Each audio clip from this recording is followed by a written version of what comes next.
Her sister had once been the dawn in the bleak landscape of her life. Sienna would have given anything for Lorena, right up until her very last breath. Imprisoned in the dungeon, Sienna stared at her sister's triumphant smile. Only then did she realize that the person who had always seemed to care so deeply for her actually hated her with a burning passion, a hatred that wished her dead. Because she possessed no magic, Sienna, a worthless, lowly adopted daughter, was treated with coldness and disdain in this household. Grand Duke Nate, her adoptive father, scorned her uselessness. Her brothers wanted her gone. Everyone despised her. Only Lorena, her sister, the gifted girl who basked in everyone's adoration, seemed to care. But naive Sienna had no idea that it was all an act, a manipulation designed to make her the scapegoat for all of Lorena's misdeeds. Now, locked away in the Grand Duke's dungeon, Sienna finally saw the venomous truth of Lorena's nature. In despair, she took out the poison she carried and swallowed it all. But Lorena wouldn't allow her such an easy death. She wanted Sienna to suffer, to writhe in agony. Separated by the bars of the cell, Lorena could only scream her rage as Sienna closed her eyes in pain. Finally, she could end this life, a life where she was loved by no one. But fate had other plans. Sienna opened her eyes to find herself back at the beginning at the Kendall orphanage. Today was the day Grand Duke Nate came to choose a child. All the orphans were gathered. Here at the orphanage, the children held the potential to become mages. The ability to wield magic was the key to being chosen by the nobles. Sienna and Lorena weren't blood sisters. They were both adopted, taken under the guardianship of the Nate family. Though adopted by nobility among nobles, Sienna hadn't shown any magical aptitude. In stark contrast to Lorena, the gifted girl, Sienna was nothing more than an unwanted burden, having lived through the misery of her past life. Sienna refused to repeat her mistakes. In her previous life, it was a stumble in front of the Grand Duke that had caught his attention. This time, she would be careful. Lost in thought, she didn't realize Grand Duke Nate had arrived. The man, with his dark hair, crimson eyes, and stern face, stood before the line of children, each waiting for a touch of fortune. Only Sienna felt a knot of dread tighten in her stomach. She silently prayed he would just walk past, just a little longer. This time, everything would be different. The man's footsteps drew closer. He stopped right in front of her. Sienna's heart hammered against her ribs. No, it couldn't be. To her astonishment, the man bent down on one knee. He looked at her, his voice gentle. "Would you like to come with me to the Nate estate?" The most esteemed Grand Duke in the Empire, kneeling before an orphan, asking to take her home as his daughter. But Sienna wanted nothing to do with it, because in her past life, after becoming his adopted daughter, she had been framed by her seemingly kind sister and ultimately rejected by the Grand Duke and her brothers. It had ended with her taking her own life in despair. Given a second chance, Sienna refused to relive that nightmare. Grand Duke Nate remained kneeling, waiting for her answer. A nudge from someone beside her brought Sienna back to the present. She offered a polite curtsy. The Grand Duke's unusual behavior was unsettling. Something felt different, but she still didn't want to return to that nightmarish place. Before she could refuse, a wave of dizziness swept over her as she collapsed. The Grand Duke's face filled with alarm as he reached for her. She instinctively turned her head away, falling to the ground. Through the haze, Sienna saw the Grand Duke's concerned expression. Was he worried about her? Impossible. How could he possibly care about me? The Empire's war against the monstrous hordes was ceaseless. In this state of constant preparation, mages were invaluable. Nobles adopted gifted commoners, even arranging marriages between their own children and these adopted mages, all to cultivate a more powerful magical bloodline. Grand Duke Nate, Sienna, and Lorena's guardian, was nobility among nobles, the commander of the Empire's mage army. Sienna recalled the first time she met Lorena.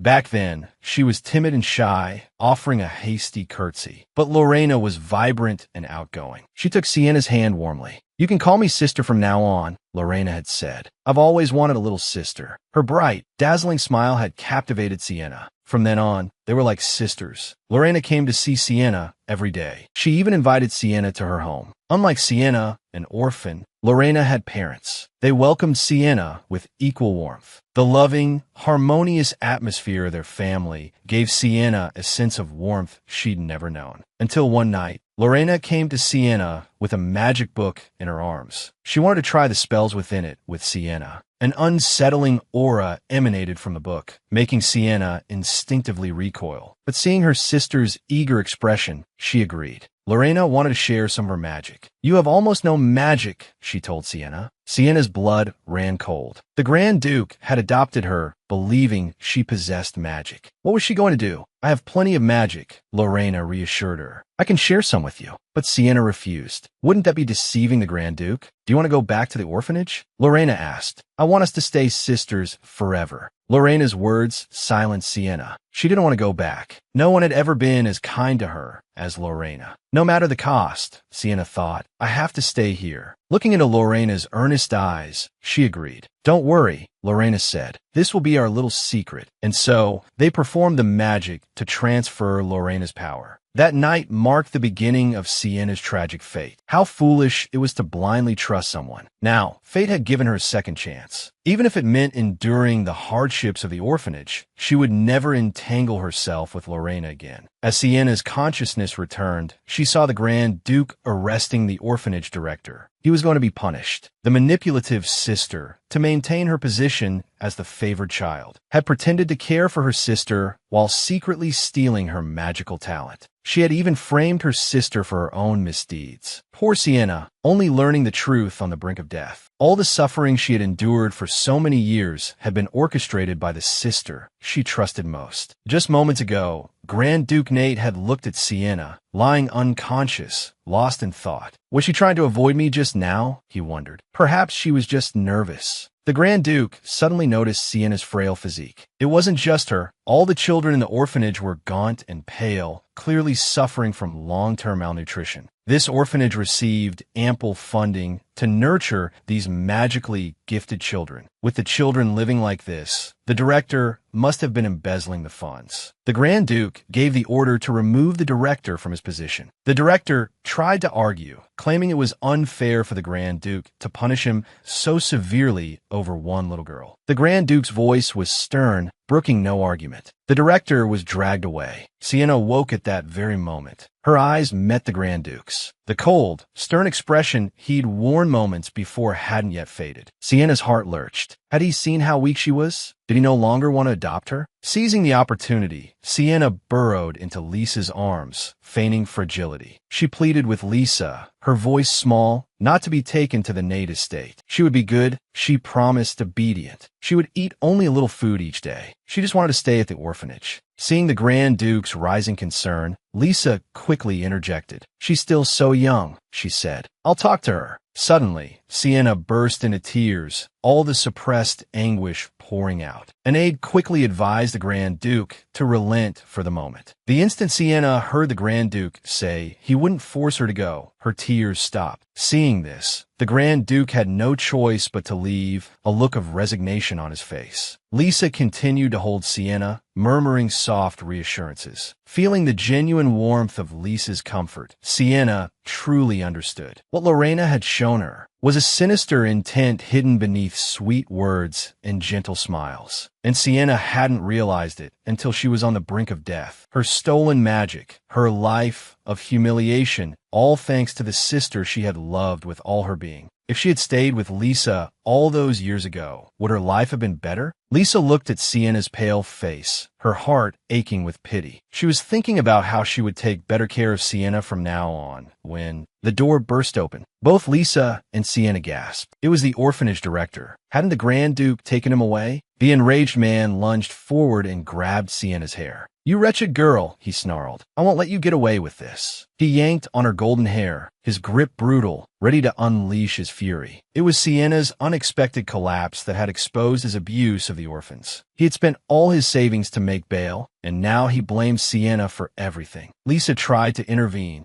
but he shoved her aside. Just as Sienna felt herself choking, a voice rang out from behind. "Take your hands off her!" Before the director could even see who it was, a fist slammed into his face, sending him sprawling. Sienna looked up and met the man's gaze. It was Assel, Grand Duke Nate's eldest son, the young master. He wasn't someone who usually lost his temper like this. Both Assel and his father enter the room. Watching the orphanage director being dragged away, Sienna felt a wave of fear wash over her. Why was her life constantly filled with such pain? And she was utterly powerless to resist. Was the Grand Duke's protection the only way she could survive? Lisa hugged Sienna, who was lost in thought, assuming she was too frightened to even cry. The orphanage was no longer a safe place for her. Realizing this, Grand Duke Mate addressed Sienna again, his voice solemn. "Will you come with me to the Nate estate?" There was a hint of pleading in his eyes. It was the first time Sienna had ever seen him look like this. Was her magical talent truly that valuable? Was he this insistent on adopting her even after she had refused him repeatedly? In her past life, she had been consumed by guilt, believing she had stolen Lorena's magic. That guilt had driven her to try her best in everything. She had imitated Lorena's handwriting, written letters for her, even endured the pain in her fingers to brush her sister's hair, all at Lorena's behest. But in Assel's eyes, none of it had mattered. The family didn't need a diligent woman. They needed a powerful mage. All her pointless efforts had led to a miserable death. This time, she had to change her fate. Even if the orphanage got a new director, who could guarantee he would be any better? He might even be worse. If she chose to go to the Nate estate, if she went, she would meet Lorena in 6 months. But this time, armed with the memories of her past life, she could avoid Lorena's betrayal entirely. After careful consideration, Sienna finally decided she would go to the Nate estate. Assel, the eldest son of a noble family, felt a strange pull towards the orphan girl he had just met. He wanted nothing more than to be by her side to protect her. So, when he saw the orphanage director strike Sienna, rage ignited within him. He rushed forward and knocked the director to the ground. When he saw Sienna's reluctance to go to the Nate estate, he even suggested that Lisa, the caretaker Sienna clearly adored, become the new director, hoping to sway the girl. Reborn into this life, determined to secure a stable future, Sienna finally agreed to go to the Nate estate and become the Grand Duke's adopted daughter. Sienna clung to Lisa, reluctant to let go. She avoided the Grand Duke's outstretched arms and held Lisa tightly. Lisa gently lifted Sienna into the carriage. She made a promise to Sienna that she would visit her often,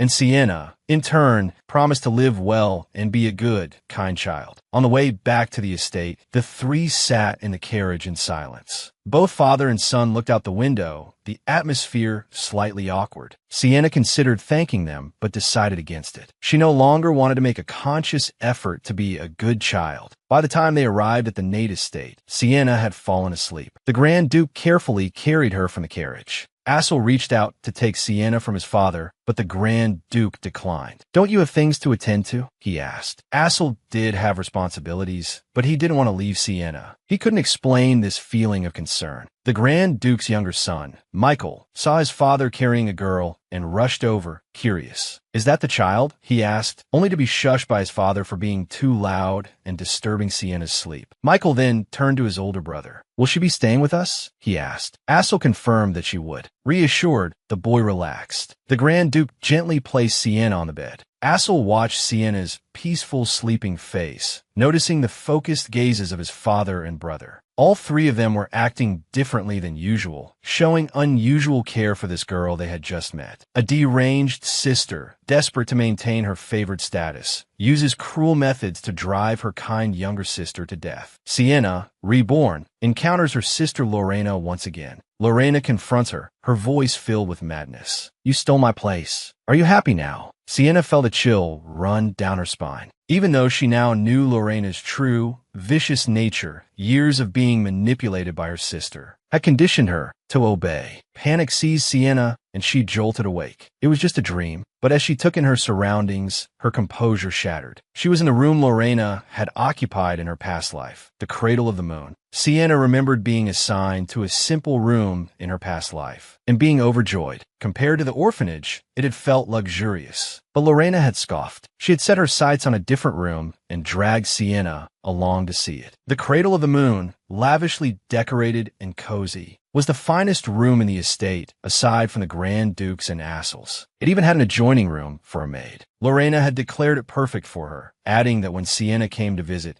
she could sleep in the maid's quarters. and the Grand Duke had agreed to Lorena's demand. Siena's initial joy at having a new room had evaporated, replaced by a familiar pang of disappointment at this blatant favoritism. Now, all she wanted was to be as far away from Lorena as possible. The terror of her nightmare clung to her, making her skin crawl. I can't stay in this room, Sienna thought, a shiver tracing her spine. It could cause unnecessary misunderstandings. It's better to go back to the room I had before. Sienna fumbled through the darkened hallways, searching. Unable to see clearly, she stumbled and injured her leg. Biting back the pain, she finally found her old room. Although the bed was covered only with a dust sheet, she fell into a peaceful sleep. The next morning, Deborah, the newly appointed headmaid, was assigned to Sienna. Deborah was intensely curious about this child from the orphanage. What extraordinary talent must she possess to be given the cradle of the moon, she wondered. But despite knocking repeatedly, there was no answer. She pushed the door open. The room was empty. The new young miss was gone. The servants searched everywhere, from the drawing room to the study, but found no trace of her. Resigned, Deborah reported Sienna's disappearance to the Grand Duke. He was furious. So many of you, and you can't even keep track of one child? Deborah now understood just how important Sienna was to the Grand Duke. He set aside his work and went to search for the girl himself. Leaving the comfort of a warm, plush bed, she had chosen to sleep on a hard, dusty mattress. All because, in her past life, that grand bed had belonged to Lorena. Unwilling to relive the entanglement with her venomous sister, Sienna had crept into her former room in the dark. Deborah, discovering Sienna missing from the cradle of the moon early that morning, rushed to inform the Grand Duke. Upon hearing the news, he immediately joined the search. The servants were astonished that the Grand Duke would personally search for an orphan. Could she be hidden royalty? They whispered amongst themselves. Just as the Grand Duke's anxiety reached its peak, a premonition guided him. He turned and walked toward a specific room. The feeling was the same as that day at the orphanage. He had never met this girl before, yet he felt an undeniable connection to her. Looking at the closed door, he was certain Sienna was inside, but the room was empty. Still, there were signs that someone had been there. Did she really sleep in this dirty, cold room all night? He wondered, his gaze falling on the dust-covered sheet. His heart ached for Sienna. Then, a startling splash of crimson on the sheet caught his eye. Is she injured? He immediately ordered all the servants to search the surrounding area. When only Deborah remained in the room, a wardrobe against the wall suddenly creaked open. Deborah watched, stunned, as Sienna crawled out. Sienna whispered, urging her to be quiet and not alert anyone else. Sienna explained that when she woke up that morning, she realized that disappearing on her first day would surely result in the servants being punished by the Grand Duke. She would be resented by everyone. Just as she was about to return to the cradle of the moon, the commotion outside had frightened her, sending her scrambling into the wardrobe. Deborah, Sienna pleaded, when you take me out, just say you found me. That way, the Grand Duke won't punish them, will he? Deborah was astonished. You're trying to help me? She hadn't expected such thoughtful consideration from someone so young. She carried Sienna to the Grand Duke. Seeing the girl safe and sound, he finally relaxed. He reached out to her, wanting to hold her and tend her injured leg. He simply wanted to embrace his new daughter. But Sienna flinched away, because in her past life, she had been falsely accused by Lorena, and the Grand Duke had become an unwitting accomplice in her demise. Seeing her recoil, the Grand Duke withdrew his hand. The doctor bandaged Sienna's leg and offered her sweets to cheer her up. Sienna's mind drifted back to her past life. Even when sick or injured, she could only get medicine after Lorena lost her memory. The kindness she was now experiencing felt like she had stepped into another world. The Grand Duke asked her, "Why did you go sleep in that other small room?" "Because the room here was too nice," Sienna murmured. "I didn't think it could possibly be meant for me." The Grand Duke fell silent. The servants present felt a pang of sympathy. This child was truly pitiful. Sienna looked at the Grand Duke's expression. It was the same as back at the orphanage. His eyes held a carefully suppressed pain. I don't know why he gave me such a nice room, she thought, but there's no need to ask. I don't want to get too involved with them anyway.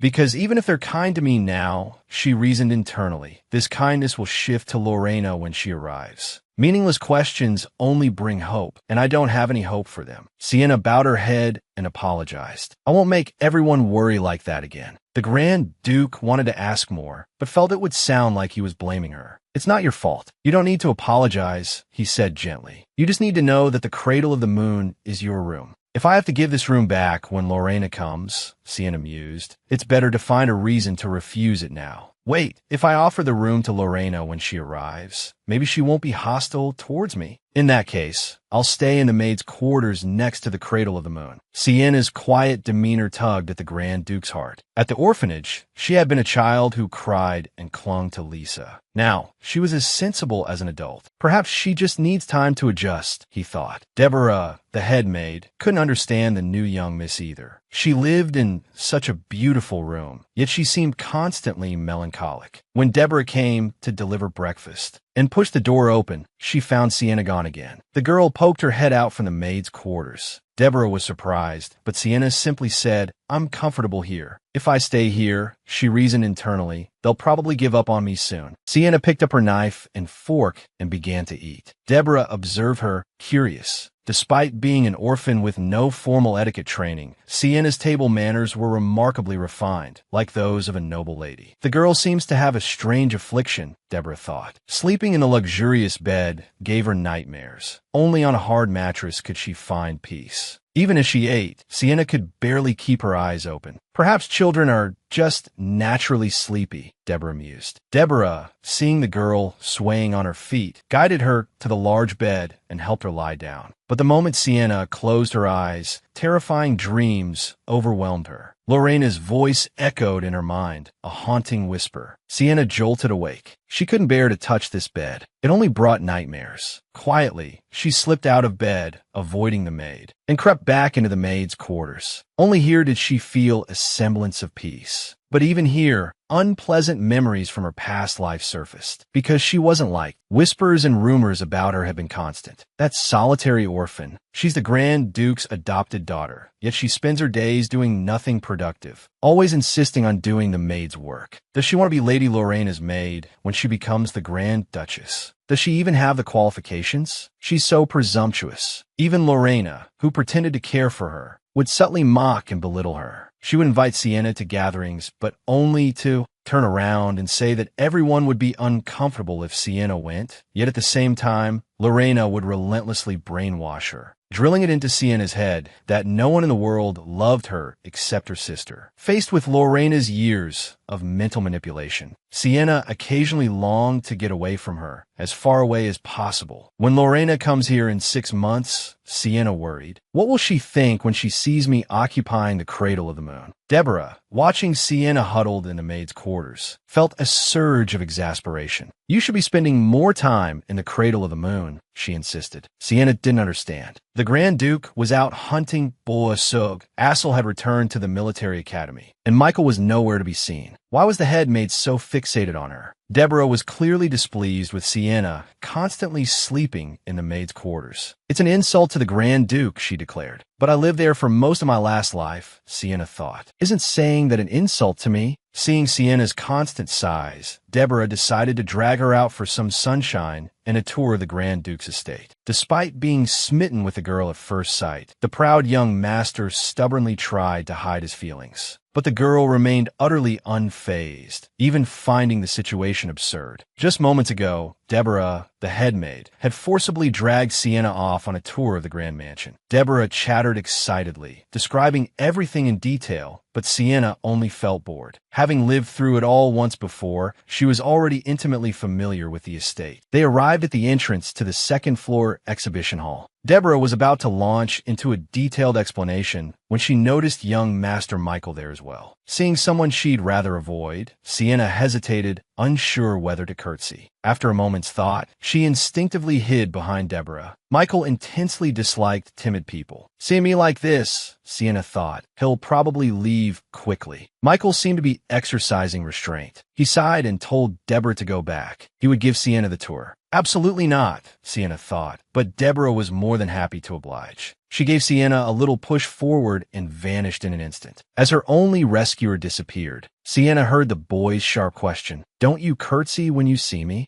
His tone was unfriendly. "Don't think you can stay here forever," he warned. Sienna was used to this kind of remark. This young master was exactly the same as in her past life, constantly sneering that she was only fit to be a maid. Wouldn't it be better to just leave this place? She wondered. I'll just go along with what he wants. I was thinking the same thing, Sienna admitted frankly. Please rest assured. An orphan like me wouldn't dare dream of becoming a Nate. When the time is right, I'll go to the military academy. I won't be an eyesore to you. Michael's reaction was one of surprise. I wasn't trying to drive her away, he thought, flustered. How can she talk about leaving? This contradictory reaction confused Sienna. It also made Michael extremely awkward. He hurriedly tried to disguise his true feelings, turning to lead Sienna into the exhibition hall. You don't like me, do you? She asked. That doesn't mean I can break my promise, he mumbled. Sienna sighed. Then I'll have to trouble you. Michael explained everything diligently as they walked, but Sienna found the time excruciating. She was about to try and slip away when a dazzling light from a nearby display case caught her eye. What is this strange sense of déjà vu? She wondered. Michael followed her gaze. This is the flame of her sorrows, he explained. It's one of the named. The named are gods sealed within millennial incense. They're ancient legacies that can only be conquered by those who are qualified, Michael continued. There are 13 named in the world, and the Nates possess 4 of them. 2 belong to the Grand Duke and Assel, and another one's whereabouts are unknown. But this one here, the flame of her sorrows, has never been conquered by anyone. In her past life, Sienna, the girl everyone scorned, was now receiving the family's utmost care and concern. Even the young master, who had always spoken harshly to her, was now personally giving her a tour of the mansion. Staring at the divine artifact, Sienna was overwhelmed by a powerful sense of déjà vu. She remembered, in her past life, after stealing Sienna's magic, Lorena had touched the flame of her sorrows, causing a violent collision between the 2 powerful magical forces. Lorena had fallen into a coma for 2 weeks, and the flame of her sorrows had shattered in 2, vanishing mysteriously. When Lorena awoke, she was hailed as a genius who had conquered the divine artifact, and her fame spread far and wide. Wait, if Lorena's reaction to the flame of her sorrows was because she possessed Sienna's magic, then what would happen if Sienna touched it? Would she die? Lost in thought, Sienna's hand instinctively reached out towards the flame of her sorrows. Do you want to touch it? Michael's voice startled Sienna back to reality. She quickly apologized. It's all right. Even if you touched it, nothing would happen. Or would it? Sienna thought. Perhaps not yet. Best to keep it as a backup plan. Michael, seeing her hesitation, continued his explanation, but Sienna was utterly bored. She yawned widely. Michael bristled. You're not even listening, he exclaimed. I'm trying to explain this to you, and you're yawning?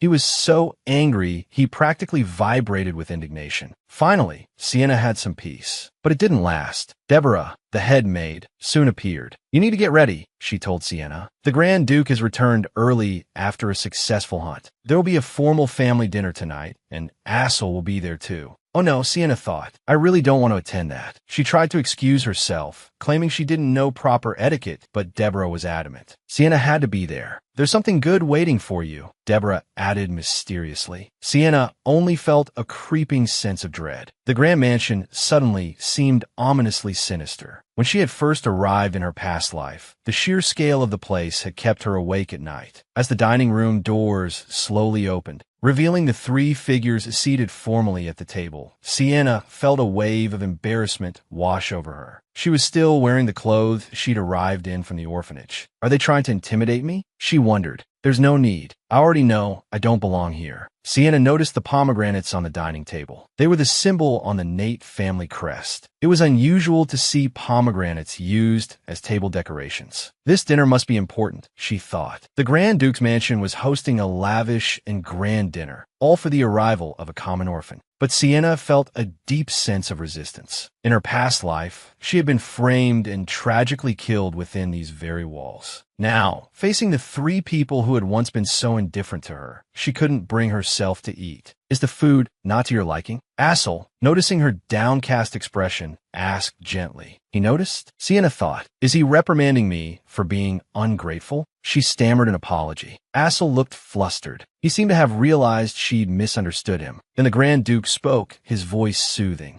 You don't need to apologize if the food isn't to your liking, he said. If you don't like it, just leave it. He then instructed the butler to bring out new dishes. Sienna shook her head, refusing the offer. The Grand Duke observed her distant demeanor. Was I too hasty? The Grand Duke murmured, second-guessing his decision to bring Sienna to such a formal occasion. Let's proceed with the ritual then. He gestured for a servant to bring a plate of pomegranates. He then took a pomegranate and broke it open with his own hands, the crimson juice staining his fingers. The pomegranate was presented to Sienna. She stared at it, bewildered. What is the meaning of this? It was a innate family custom. When a new member joined the family, the head of the household would personally distribute pomegranate seeds for everyone to eat. It symbolized the entire family sharing blessings as numerous as the seeds of the fruit. But to Sienna, it didn't look like a pomegranate. It looked like raw, bleeding flesh. The ritual felt like a pack of wild beasts dividing their prey, savage and bloody. Watching the others partake, Sienna hesitantly picked up a seed and put it in her mouth. But a gruesome image flashed unbidden through her mind, nearly making her gag. Her scalp prickled, goosebumps erupting across her skin. The Grand Duke announced that Sienna was officially a member of the Nate family. Sienna couldn't comprehend it. She was just an orphan. Whatever expectations the Grand Duke had for her, she couldn't fulfill them. But the Grand Duke sensed her unease. "Those aren't the words of a child," he said, his brow furrowed. "Someone must be filling her head with nonsense." His gaze fell upon Deborah, the head maid, who was closest to Sienna. Deborah was taken aback, vehemently denying the accusation. She was utterly loyal. She would never say such things. Someone must have spoken to Sienna while she was away. "But now that Miss Sienna has eaten the pomegranate," Deborah said, "and is officially part of the family, such incidents shouldn't happen again." The butler chimed in, promising to discipline the staff. Deborah then suggested arranging a tutor for Sienna. Assel agreed. Her education couldn't be delayed. Michael, however, proposed that Sienna attend classes with him. Sienna was speechless. This morning he wanted me gone, and now he wants to share lessons? The Grand Duke agreed and instructed the staff to make the arrangements. He turned to Sienna, his voice earnest. "You are innate, recognized by me, so please don't let idle gossip bother you. Forget it all." The pitiful girl, once loathed by everyone,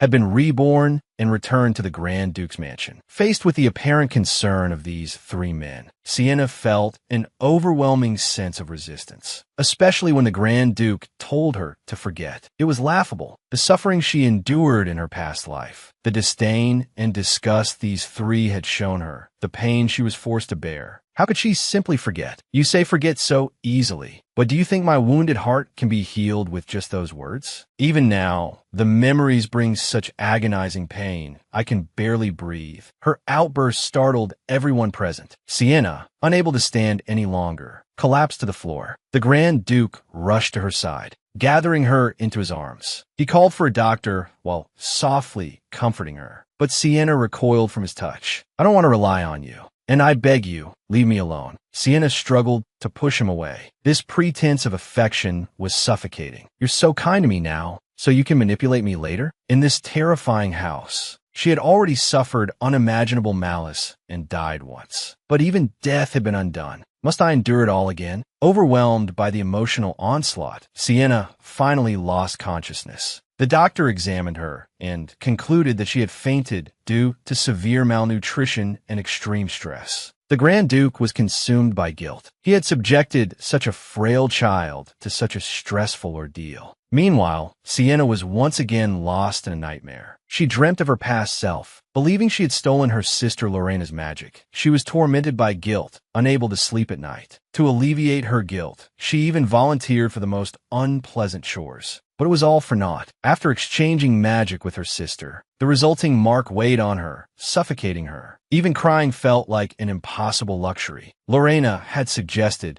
that if she wanted to repay the Nate family's kindness, she should make a protective amulet for Assel, the eldest son. It was an essential tool for mages to ward off evil spirits. Sienna hesitated. Could she, with her meager magic, create such a thing? But was a chance to prove her worth, something more meaningful than cleaning. She had to try. Full of hope, the young girl presented the amulet to Assel, only to find it discarded in a dusty corner. Despair washed over Sienna. Her weak magic, her pricked and wounded hands, her desperate attempts to prove her worth, all discarded, meaningless. She recalled Assel's words, "Sienna, I know you try hard, but your efforts are worthless." It had all been an illusion. She had thought she could be of help. Lost in her despair, she ran into Michael, the younger son. He greeted her, with sarcasm. I envy how busy you are. He sneered. You know you're only fit to steal a maid's work. Why don't you just leave? Sienna tried to avoid conflict, but Michael continued his taunts. You'd never leave, lingering around my brother all day. What kind of daydream are you living in? Sienna knew he misunderstood her, but thinking about it, her desire to be useful did seem like a foolish dream. Am I not even allowed to dream? So shameless, Michael muttered, turning and walking away. Sienna jolted awake from her nightmare. The painful memories of her past life tormented her. She looked around and realized she was in the cradle of the moon, lying in Lorena's bed. Sleep was impossible. Fighting her discomfort, she slipped into the adjoining maid's quarters. Only in this small space could she find a moment's peace. But the next morning, Michael was furious when he saw her there. Deborah, the head maid, explained that Sienna had a fever and wandered into the maid's room in her delirium. Michael didn't believe it. Leaving a comfortable bed to sleep in a maid's quarters? Does that make any sense? He suspected Deborah's motives. You're only pretending to be nice to Sienna in front of my father, aren't you? Deborah felt unjustly accused. Before she could defend herself, Sienna spoke up. It was my choice to sleep here. Michael was still baffled. Why choose discomfort when you have better options? Sienna found his confusion ironic. Didn't you think my suffering was justified in my past life? Why the sudden curiosity now? The despised, unloved girl of her past life was now the cherished darling of the family. But the trauma of her past had left her disillusioned. Years of Lorena's manipulation had eroded her self-worth, leaving her feeling unworthy of love and any comfort.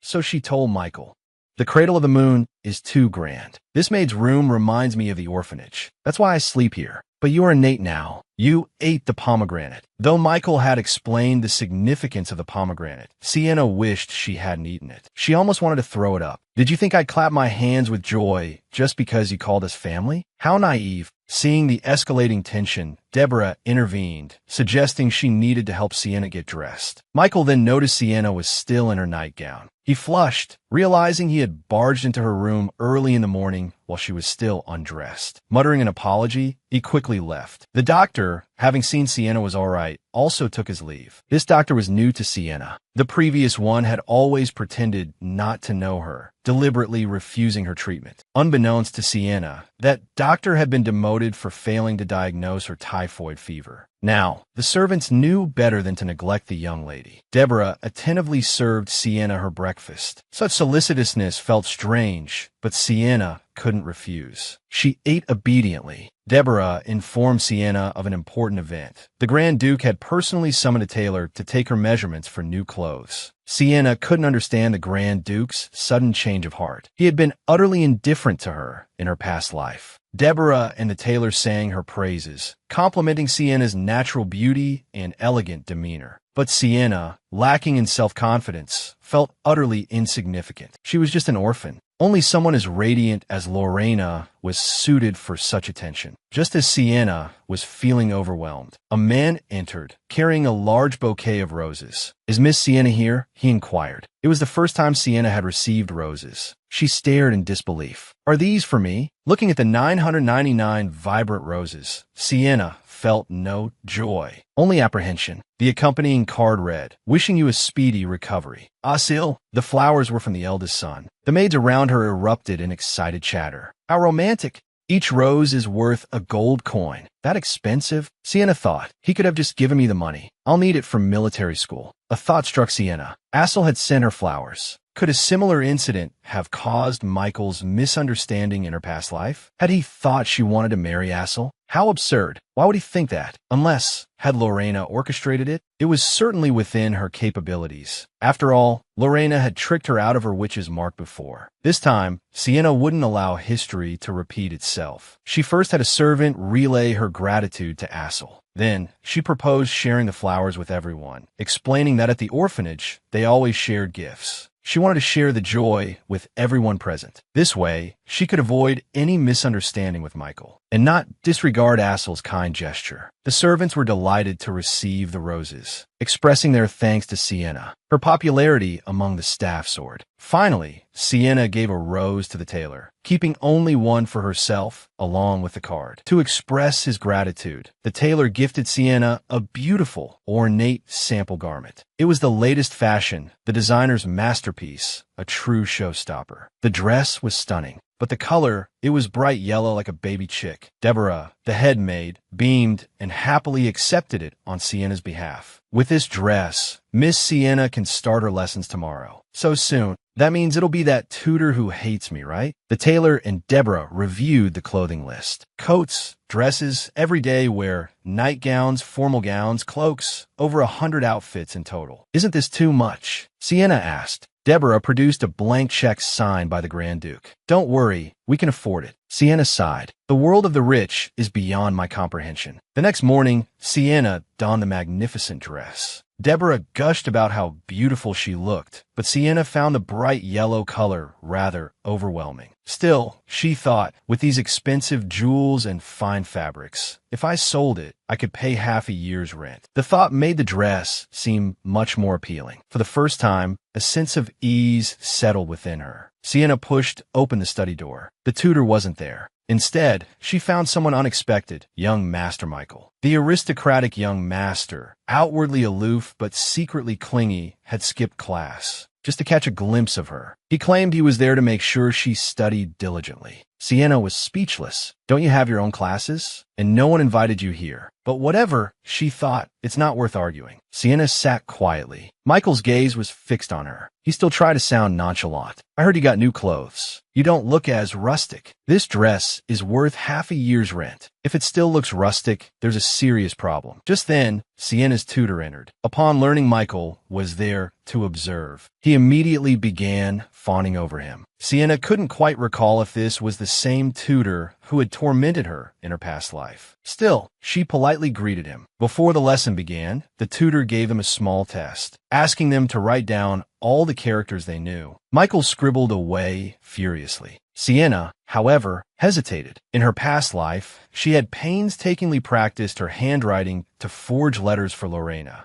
achieving a flawless script. But now, she was supposed to be a child. If she revealed her true handwriting, it would surely arouse suspicion. She was debating whether to deliberately write poorly, when she realized her current body, unaccustomed to writing, produced a scrawl. Her fingers trembled, the characters wobbly and uneven. Michael, however, leaned over and showered her with praise. Very well written, worthy of an 8. It was embarrassing to be complimented on her handwriting by a 10-year-old. The tutor, however, seemed impatient. He slapped the paper on the desk and told Sienna to practice diligently. Just then, a man burst into the room. It was Michael's tutor, come to drag him back to his own lessons. Catching Sienna's inquisitive look, Michael stammered, "Don't misunderstand. I'm not here because I'm worried about you or anything." He pointed at Sienna's tutor. "Teach her properly. Don't think you can do as you please just because I'm not here." Without further ado, Michael's tutor grabbed him and left. As soon as they were gone, the previously fawning tutor's expression changed. "A little orphan from nowhere, daring to bother the young master," he muttered. Sienna now remembered. This was the tutor who had bullied her in her past life. He was as vicious as ever, his words dripping with disdain. "Not even worth a worm," he spat. "You should just disappear." But to Sienna, this open malice was preferable to false kindness. Wolves in sheep's clothing are far more suffocating. The tutor reveled in his perceived superiority, sneering at Sienna for being a mongrel orphan. While his words didn't faze her, she refused to endure such personal attacks a second time. The cherished adopted daughter, adored by the entire family, was now being viciously berated by a mere tutor. Her orphan status had become his target, but Sienna, reborn into this life, refused to tolerate it any longer. This man, like me, came from the orphanage. He's amounted to nothing, reduced to teaching orphans like me. He must be consumed by jealousy. As the tutor's tirade continued, Sienna interrupted him. "You keep mentioning orphans. Is it because being an orphan is your weakness?" Her words struck a nerve. Sienna's composure only fueled his rage. He grabbed her roughly, his hand raised to strike. "If one blow means a new tutor, it's worth it. Stop!" A furious roar halted the tutor's action. The Grand Duke stood at the doorway, his brow furrowed, his gaze icy. The tutor shoved Sienna away, scrambling to defend himself. "It's not what it looks like. She insulted me first." The Grand Duke's gaze shifted to Sienna. Sienna's heart lurched. That look, I can't read it. Is he going to misunderstand me again like last time? But she had endured enough false accusations and misjudgments. This couldn't happen again. Sienna stepped forward and gently tugged on the Grand Duke's sleeve, her gaze sincere, pleading, "Please believe me." The Grand Duke was taken aback. She's always avoided me. For her to approach me like this, she must have been deeply wrong. The tutor continued his desperate lies, but the Grand Duke cut him short. Guards seized the man. "You dare lay a hand on a daughter of the Nate family? Prepare to face the consequences." As the tutor was dragged away, Sienna finally released a shaky breath. The Grand Duke looked at the frail girl. He longed to comfort her, but feared frightening her further. "I can't rush this," he told himself. "I can't make her feel pressured." "Rest well," he said gently, then turned to leave. Sienna felt a sense of disbelief. "You believe me, without question. Why?" But she couldn't allow herself to become complacent. If his kindness ever fades, I'll be plunged into an abyss. There was something she desperately needed to understand. "Deborah," she asked, "about the pomegranate ritual. Can you tell me more? Was it because of what the guard said? A daughter of a Nate family?" But Deborah was only the head maid. "It might be better to ask young Master Michael." As if summoned by her thoughts, Michael burst into the room. The boy who had mocked her in her past life was now her self-proclaimed protector, constantly hovering nearby. Upon hearing of Sienna's mistreatment, he had rushed to her side. Deborah scolded him for forgetting his manners. Michael retreated, then knocked politely before re-entering. Once granted permission, he sheepishly apologized, his indignation on Sienna's behalf evident. He lamented not being there to protect her, his words so earnest they brought Deborah to tears. Sienna, however, felt uneasy. She didn't want to be indebted to Michael, but he had already taken matters into his own hands and had secured the Grand Duke's approval. Sienna was to share lessons with Michael for the time being. This was a disaster. She would be forced to endure daily lessons with someone she'd rather never see again. Misinterpreting her grimace, Michael assumed she was simply shy. He grandly declared she needn't worry about being a burden. He'd pegged Sienna as someone who bottled up her feelings, and he vowed to prevent any further mistreatment. The Grand Duke, he assured her, would choose a new tutor with greater care. "You need to prove your worth," Michael encouraged. "Show them they can't look down on you just because you're an orphan." Sienna, however, had little interest in proving anything. She wasn't about to build sandcastles on a beach constantly threatened by the tide. One wrong move, and she'd be swept away. Whether or not others looked down on her was irrelevant. Michael couldn't comprehend her indifference, but he couldn't force the issue. He simply led her to their lesson. Michael's tutor, Seth, appeared courteous and affable. Sienna recognized him as the tutor who had retrieved Michael earlier. But now, he wore a gentle, welcoming smile. As Seth prepared to begin the magic lesson, Sienna raised her hand. I can't write yet." Her previous tutor had insisted she needed more practice. To her surprise, Seth dismissed her concern. Such basic skills, he explained, would be covered by another tutor. They would come naturally. Wasting time on it now would be a shame. Michael leaned inconspiratorially. "Don't let his gentle demeanor fool you. He'll work you to the bone." Sienna, however, was delighted. She bowed to Seth. "Thank you. I'm grateful for a dedicated tutor. This will be invaluable for my future at the military academy." Seth could hardly believe his ears. Could he finally have a model student? On her first day, Sienna's attentiveness and eagerness moved him deeply. After years of teaching, he finally had a model student. Despite her struggles with writing, Sienna diligently took notes. This only fueled Seth's enthusiasm. He lectured on the principles of magic, its stability, and the specialized field of healing magic. He covered half the textbook and assigned homework.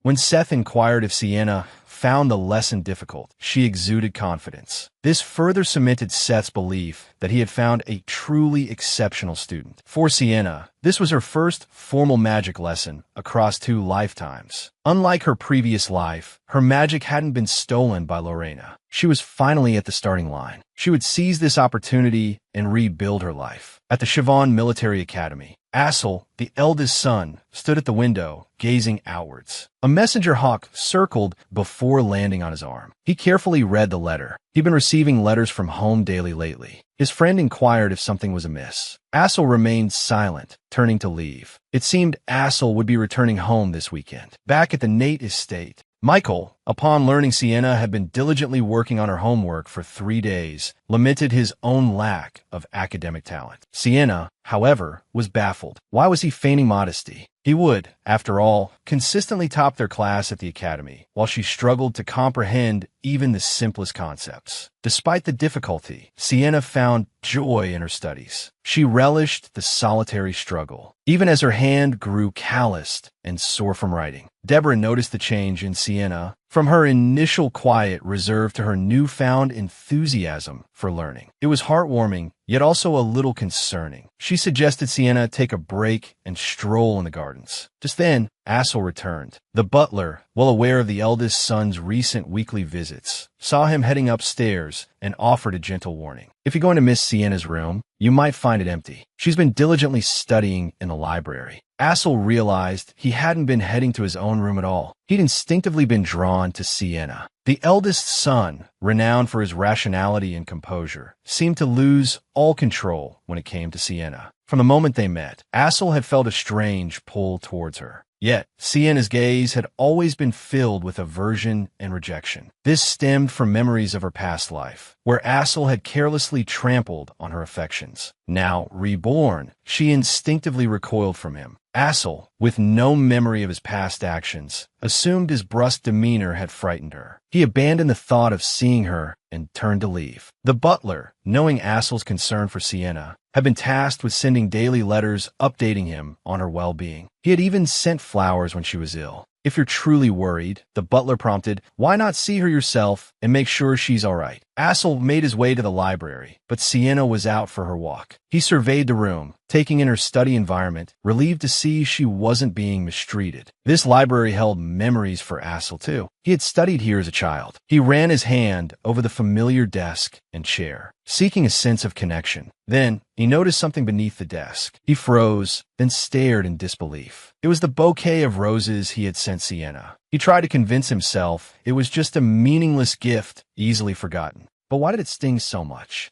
Deborah, entering the library, gasped at the sight. Before she could explain, Assel turned to leave, murmuring, don't tell Sienna I was here. He glanced back at the withered roses, and a flicker of recognition, a sudden, unsettling déjà vu washed over him. It felt familiar, like a forgotten memory resurfacing. Sienna returned from the gardens to find the servants in a flurry of activity. Michael informed her that the Earl of Virginia had sent a letter. The Earl's daughter, it seemed, intended to challenge for ownership of the Hersaros. Sienna remembered it as a sacred relic used against magical beasts, and her intended means of escape in her past life. Since the Hersaros currently had no owner, any mage could compete for it. In her previous life, the Earl of Virginia had been opportunistic, aligning himself with whoever held power. Why would he suddenly act so out of character? Because there was a variable, and Sienna herself was that variable, capable of altering the past and present. The Countess must have seen the Grand Duke's affection for Sienna, an orphan, and grown jealous. She likely believed her own daughter superior in every way and sought to replace Sienna. It was perfectly in line with the Countess's character. After all, in her past life, he had clashed with Lorena, leading to his own demise. The position of ward in the Grand Duke's household not only signified a lofty status, but, coupled with Assel's eligibility as a suitor, made it a highly coveted prize. While there was no explicit rule stating the ward must marry the eldest son, it was a widely held assumption. Becoming a Nate daughter was practically synonymous with becoming Assel's bride. Assel couldn't help but scoff at the thought. However, according to protocol, he couldn't prevent the Earl's daughter from challenging Sienna. In his heart, Sienna was the only one he could envision as a Nate daughter. Meanwhile, Sienna struggled to reach a book on a high shelf. Since the announcement of the Earl of Virginia's daughter's arrival, the mansion's servants had been consumed with preparations. Even a new maid assigned to her by Deborah was nowhere to be found. With no one to assist her, Sienna decided to manage on her own. After all, she had navigated life alone in her past. But the books were packed tightly, and Sienna lost her balance, tumbling to the floor. After a clatter of falling books, an unsettling silence descended. Had she grown accustomed to the constant attention and care? A surprising pang of loneliness struck her. She forced herself to focus, immersing herself in her magical studies. She knew better than anyone how to distract herself from emotional pain. The mansion staff, preoccupied with the Earl's daughter, once again neglected Sienna, leaving her unattended. Her stomach rumbling, she was forced to seek sustenance herself. Recalling her past life, she found her way to the kitchen. As she reached for some bread, she was startled by Assel standing in the doorway. Assel was surprised to find her there. Sienna explained her hunger had driven her to the kitchen. "Didn't Deborah provide you with a meal?" he asked. "She's been busy, so another maid was assigned to care for you." "Where is that maid, then? Why are you alone in the kitchen?" A suspicion formed in his mind. Were the maids deliberately mistreating her? The fact she knew the location of the kitchen suggested this wasn't an isolated incident. Assel's anger flared. She had been enduring such neglect. He reached out to comfort her, but Sienna flinched away. In her past life, she had mistakenly believed Assel didn't dislike her. He was cold to everyone, so she had showered him with protective charms, hoping he would at least acknowledge her efforts. But his icy words had shattered her hopes. "Your efforts are meaningless, Sienna." She asked Assel not to reprimand anyone on her behalf, and declined his offer to escort her back to her room. Just then, the butler arrived. Assel instructed him to ensure Sienna was properly cared for and to deal with the negligent servants. Watching her retreating figure, Assel recalled Sienna's gaze. Not just fear, but also wariness and distance. As evening approached, the Earl of Virginia's party finally arrived. Isabel, the Earl's daughter, with her fiery red hair, immediately focused her attention on Assel, making a show of polite gratitude for his acceptance of her sudden request. The Countess chimed in, praising her daughter's perfections. Assel saw through their superficiality.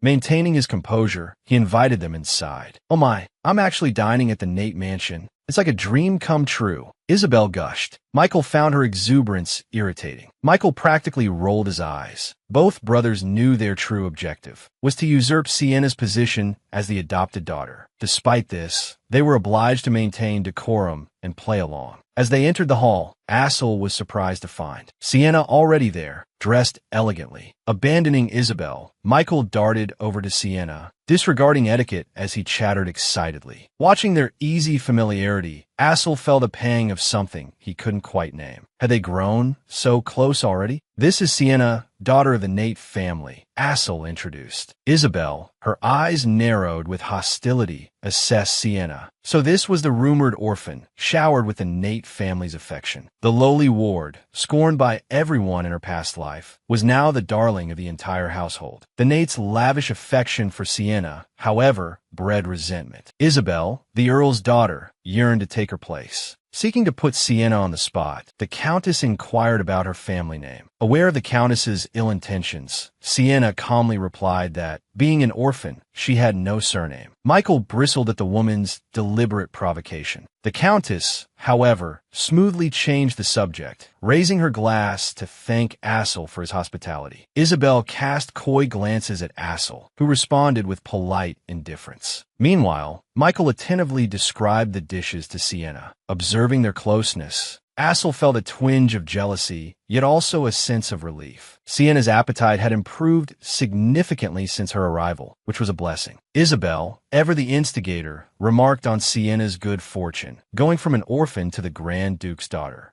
"Such incredible luck. No one has ever received such an honor," she said, her envy barely concealed. Sienna, long accustomed to such hostility, simply replied, "I am grateful for His Grace's kindness." The room fell silent. Isabel was taken aback. How could this lowly girl possess such composure? Sienna hadn't expected her simple words to have such an effect. Clearly, Isabel was no match for Lorena in terms of cunning and malice. Sienna sighed, a gesture Isabel misinterpreted as mockery. "Such audacity. You think you're so special? I'm the only one worthy of being the Grand Duke's daughter." Determined to put Sienna in her place, Isabel challenged Sienna to join her in attempting to awaken her sorrows the following day. The unexpected proposal stunned everyone. Even the Countess was caught off guard. Isabel explained, "Since she's the Grand Duke's chosen daughter, she must be more gifted than I. It wouldn't be fair for me to attempt this alone. Neither of us is likely to succeed," she continued, "but everyone will see how much more capable I am. Let her make a fool of herself in front of everyone." Sienna considered this. Things were getting interesting. Perhaps this was an opportunity to escape her predetermined fate. To secure her position as the favored daughter, Isabel demanded Sienna join her in challenging the Hersuros, hoping to humiliate her and prove her own superiority. Michael was frantic. What if Sienna failed and Isabel succeeded? Isabel would surely claim she was more deserving of being the Nate daughter. What if she demanded Sienna be sent back to the orphanage and she took her place? Then I'll go back to the orphanage, Sienna said nonchalantly. Her indifference exasperated Michael. How can you say that so casually? Michael exclaimed, his voice laced with concern. Do you think we'd abandon you so easily? You're family now. He reminded Sienna that she had already eaten the pomegranate. There was no going back. Apparently, within the Nate estate, only those who were accepted were given a pomegranate, signifying their acceptance into the Nate family. The pomegranate itself was a custom that had evolved into a form of magic. It allowed those not of Nate blood to live safely within the Nate estate, which was protected by powerful wards. Sienna now understood that the pomegranate's magic would cause her to be recognized as a Nate, with no possibility of reversal. Her heart plummeted. This meant she was bound to the Nates for life. Wasn't she utterly trapped? Meanwhile, Isabel paced anxiously in her room, regretting her impulsive challenge. Assel hadn't explicitly agreed that Sienna would participate, and what if Sienna won? The Countess, sensing her daughter's distress, soothed her. Don't worry, darling. You're not like that orphan. You have me. I've already spoken to the head maid, she continued, her voice a low murmur. I'll make sure you become the Grand Duchess. Assel remained troubled by the Hersaro's challenge. The butler reassured him that both young ladies would likely fail and nothing untoward would occur. However, the butler cautioned, there are rare cases where challengers become trapped, unable to break free. Assel worried about this happening to Sienna. What do you think of Sienna's aptitude? He asked. It's impossible to say before her awakening, the butler replied. Only His Grace can truly discern such things. But he's at the front and can't return. What if we simply prevent the challenge from taking place? Assel suggested. The butler shook his head. The Earl wouldn't take that well, he explained, and it would only lead to more gossip and speculation about Sienna. Asil hesitated. Torn. If only he could bear this burden in her place. Driven by his desire to protect Sienna, he resolved to stop her from participating,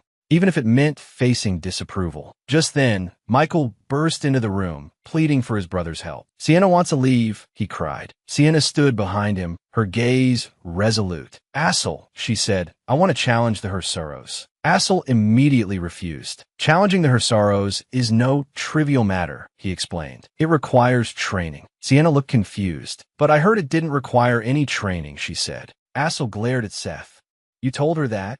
Seth stepped forward. Every mage has the right to challenge their fate, he argued. Sienna is no exception. Why are you taking her side? Michael demanded, stamping his foot in frustration. Sienna said if Isabel succeeds, she'll return to the orphanage. What? Assel was stunned. Sienna, however, remained calm. Why did she think they would abandon her so readily? Did she feel so insecure in the Nate household? Even if he treated her with the utmost care from now on, he wasn't sure he could erase her distrust. With a sigh, Assel relented. He agreed to let Sienna participate. Finally granted permission, Sienna returned to her room, satisfied, only to find the new maid had prepared a lavish meal, ready to serve her. The sight of the mountains of food overwhelmed her. She turned and fled, hiding behind a tree in the garden. Sienna sighed. Ever since the previous neglectful maid had been dismissed, the new one hovered constantly, trying to feed her every imaginable thing. Just then, she ran into Isabel, who approached her with a sneer. How dare you still wander around this estate so shamelessly? If I were you, I wouldn't even dare show my face, Isabel sneered. But then again, how can I expect an orphan to understand shame? Sienna was baffled. In her past life, the Earl's family hadn't been particularly cruel. Was this deliberate provocation? But her insults lacked bite, harmlessly bouncing off Sienna. Thinking this, a small smile played on Sienna's lips. This infuriated Isabel. How can you, a parasite, still smile? She seethed. The position of Nate's adopted daughter is only for those with talent. Useless trash like you doesn't deserve it. Sienna's eyes widened with mock admiration. I think so too. That's why I support you in taking this position. Isabel, momentarily thrown, responded, You're right. Of course, you should support me. Wait, what did you say? Isabel stared at the girl who was supposed to be her rival. The girl who should have been fighting tooth and nail was offering unconditional support, genuinely hoping she would win. Isabel was dumbfounded. Sienna wasn't playing by the rules. Her fan slipped from her grasp and clattered to the ground. Sienna thoughtfully picked up the fan and, taking Isabel's hand, offered words of encouragement. Please, you must take my place. I'll support you with all my heart. This completely fried Isabel's circuits. What is wrong with this girl? She muttered to herself. Back in her room,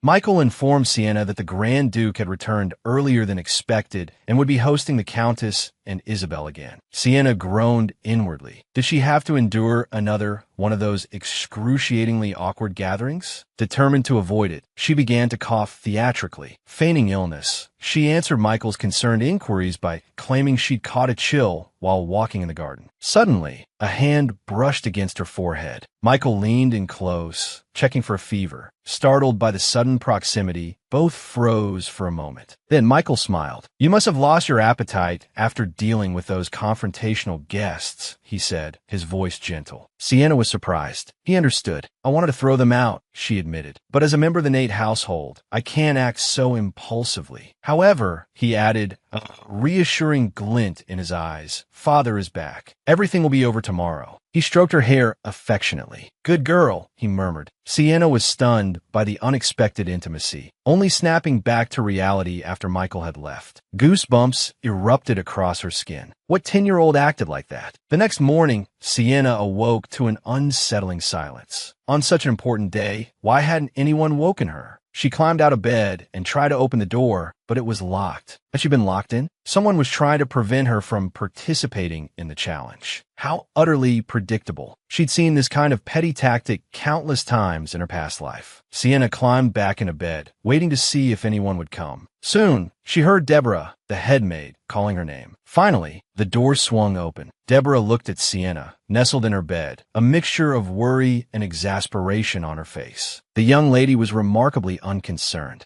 Locked in her room, and she hadn't even cried for help. She'd simply gone back to sleep. Sienna admitted she hadn't expected anyone to come to her aid. Deborah looked aghast. Surely you don't think I'd abandon you, that I've been bribed by the Countess? Sienna didn't answer, urging her to hurry. They were going to be late. Meanwhile, everyone else waited anxiously, their murmurs of complaint growing louder. Michael was worried. Had something happened to Sienna? Only the Countess and Isabel exchanged knowing smiles, their expressions smug. Finally, Sienna and Deborah arrived, faced with the accusatory stares. Deborah immediately knelt and apologized. She explained to the Grand Duke that there was a reason for Sienna's tardiness. My lady is late because the guests present. Today was the day of the challenge, the day that would determine the ownership of the sacred Hersuros. Yet, the girl who was at the center of it all was inexplicably late. Deborah, the head maid, bowed low before the Grand Duke. Your Grace, she began, I beg your forgiveness. There is a reason for Lady Sienna's tardiness. It has to do with the guests who are present, she trailed off, her words hanging heavy in the air. The Countess shifted uneasily, a flicker of guilt crossing her face. Guests? The Countess sputtered, feigning innocence. Surely you can't mean us? Is this how the Nate household treats its guests? Deborah calmly continued her explanation. I've always personally attended to Lady Sienna's needs. However, these past few days, due to the presence of our esteemed guests, other maids were assigned to her care. It seems that an oversight occurred. My lady was not provided with her meals. The Grand Duke's face hardened. The mere suggestion that his beloved daughter had been mistreated ignited a furious fire in his eyes. They dared to deprive Sienna of food? He thundered. Murmurs rippled through the assembled crowd. To starve such a frail child, someone whispered. Sympathy for Sienna blossomed in the room, directed squarely at the Countess and Isabel. Deborah then dropped the true bombshell. Furthermore, Your Grace, the reason Lady Sienna is late today is because the newly assigned maid locked her in her room. She confessed that the Countess instructed her to do so. Deborah continued, her voice unwavering, to prevent Lady Sienna from participating in the challenge. The Countess promised her 100 gold coins upon successful completion of this task. The Countess's carefully constructed facade crumbled. No, that's not true, she shrieked, her voice laced with desperation. How could we do such a wicked thing? Do you suggest my headmate is lying, Countess? The Grand Duke asked, his voice dangerously low. His icy gaze bore into her, silencing her protests. Just then, the priest officiating the ceremony intervened. Your Grace, he said, the challenge cannot be postponed. We must begin the ritual. Assel stepped forward. This matter will be addressed after the challenge, he stated, his voice carrying an undercurrent of menace. And if the challenge is unsuccessful, the consequences will be far more severe. Even if Isabel succeeds and becomes the chosen one, Assel continued, his eyes fixed on the Countess, the Nate household will still hold you accountable. Isabel, shaken by the Grand Duke's unwavering resolve, began to tremble. The Countess, however, still clung to a sliver of hope. Isabel, she whispered, her voice tight with urgency, you must prove yourself. Show them that you are far superior to that orphan. Then, everything will be all right. Isabel, desperately trying to convince herself, muttered, if I can just prove I'm better than that orphan, everyone will forget what I did, they'll see me differently. She approached Sienna, her face contorted in a venomous sneer. Just you, she hissed, her voice barely a whisper. You think you're worthy to even stand beside me in this challenge? Sienna blinked, feigning innocence. I didn't exactly go to great lengths to be here, she replied mildly. Weren't you the one so insistent on inviting me? Isabel's face flushed crimson with rage. A dark,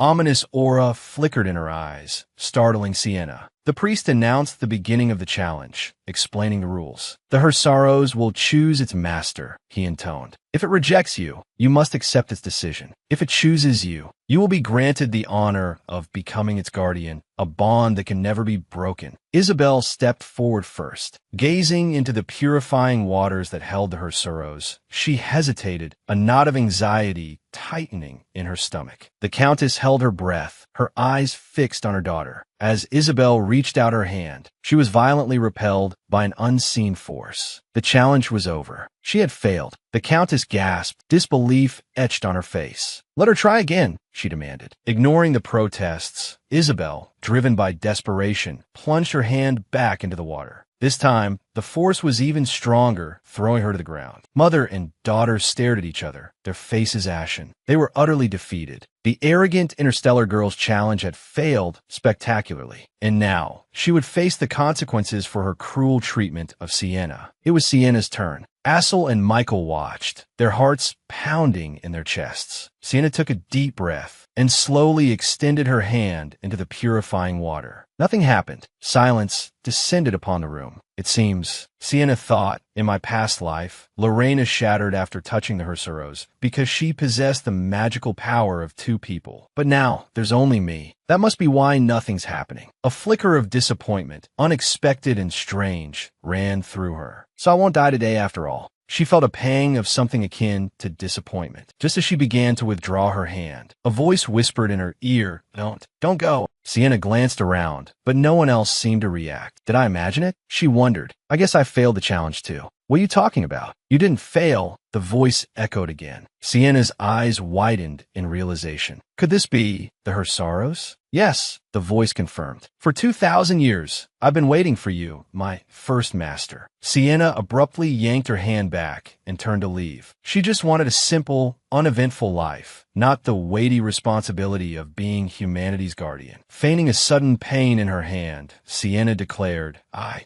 failed. The Hersaros, however, wasn't about to let her go that easily. The gem, previously resting placidly in the water, suddenly leaped into the air. Surrounded by a magnificent, swirling flame, it roared at Sienna, I told you not to go. An immense, purifying fire erupted, engulfing the area in a blazing inferno. The onlookers gasped, frozen in shock. Assel and Michael surged forward to rescue Sienna, but the Grand Duke held them back. Wait, he commanded. The flames licked closer to Sienna, gradually enveloping her. Yet, Sienna felt no heat. The raging inferno shrunk, condensing into a small, flickering flame. It was the Hersaros. Sienna, still attempting to extricate herself, said, I never agreed to be your master. Huh, did you think I was asking for your permission? The Hersaros retorted. I'm not the first named you've met. Don't tell me you're comparing me to other names. I haven't met any other names, Sienna replied, confused. But I'm sure I saw that scar. Then why don't you want to form a contract with me? The Her Sorrows demanded. Because I don't want to be your master. Obviously, Sienna started to explain, but her vision blurred. She lost consciousness and collapsed. A sacred relic, coveted by many, was actively being avoided by the girl it had chosen. All she wanted was an ordinary life. But in this tug-of-war with the Her Sorrows, she had fainted. It was then that Sienna instinctively performed her first act of magic, her awakening. The scale and nature of this first spell would determine her future magical abilities. Sienna's awakening was evolution. It was clear she was destined to become a powerful healer. Congratulations poured in for the Grand Duke. Healers were incredibly rare and valuable, capable of purging mages of corrupting influences. Even more astonishing, Sienna had inadvertently dispelled the ancient, lingering evil that had plagued the Nate estate for generations. Something no other healer had ever accomplished. Her power of evolution also brought forth a surge of life force, summoning an early spring amidst the harsh winter, blanketing the estate in unexpected warmth and blossoms. It was a truly unforgettable sight. So that Sienna could rest, the Grand Duke dismissed everyone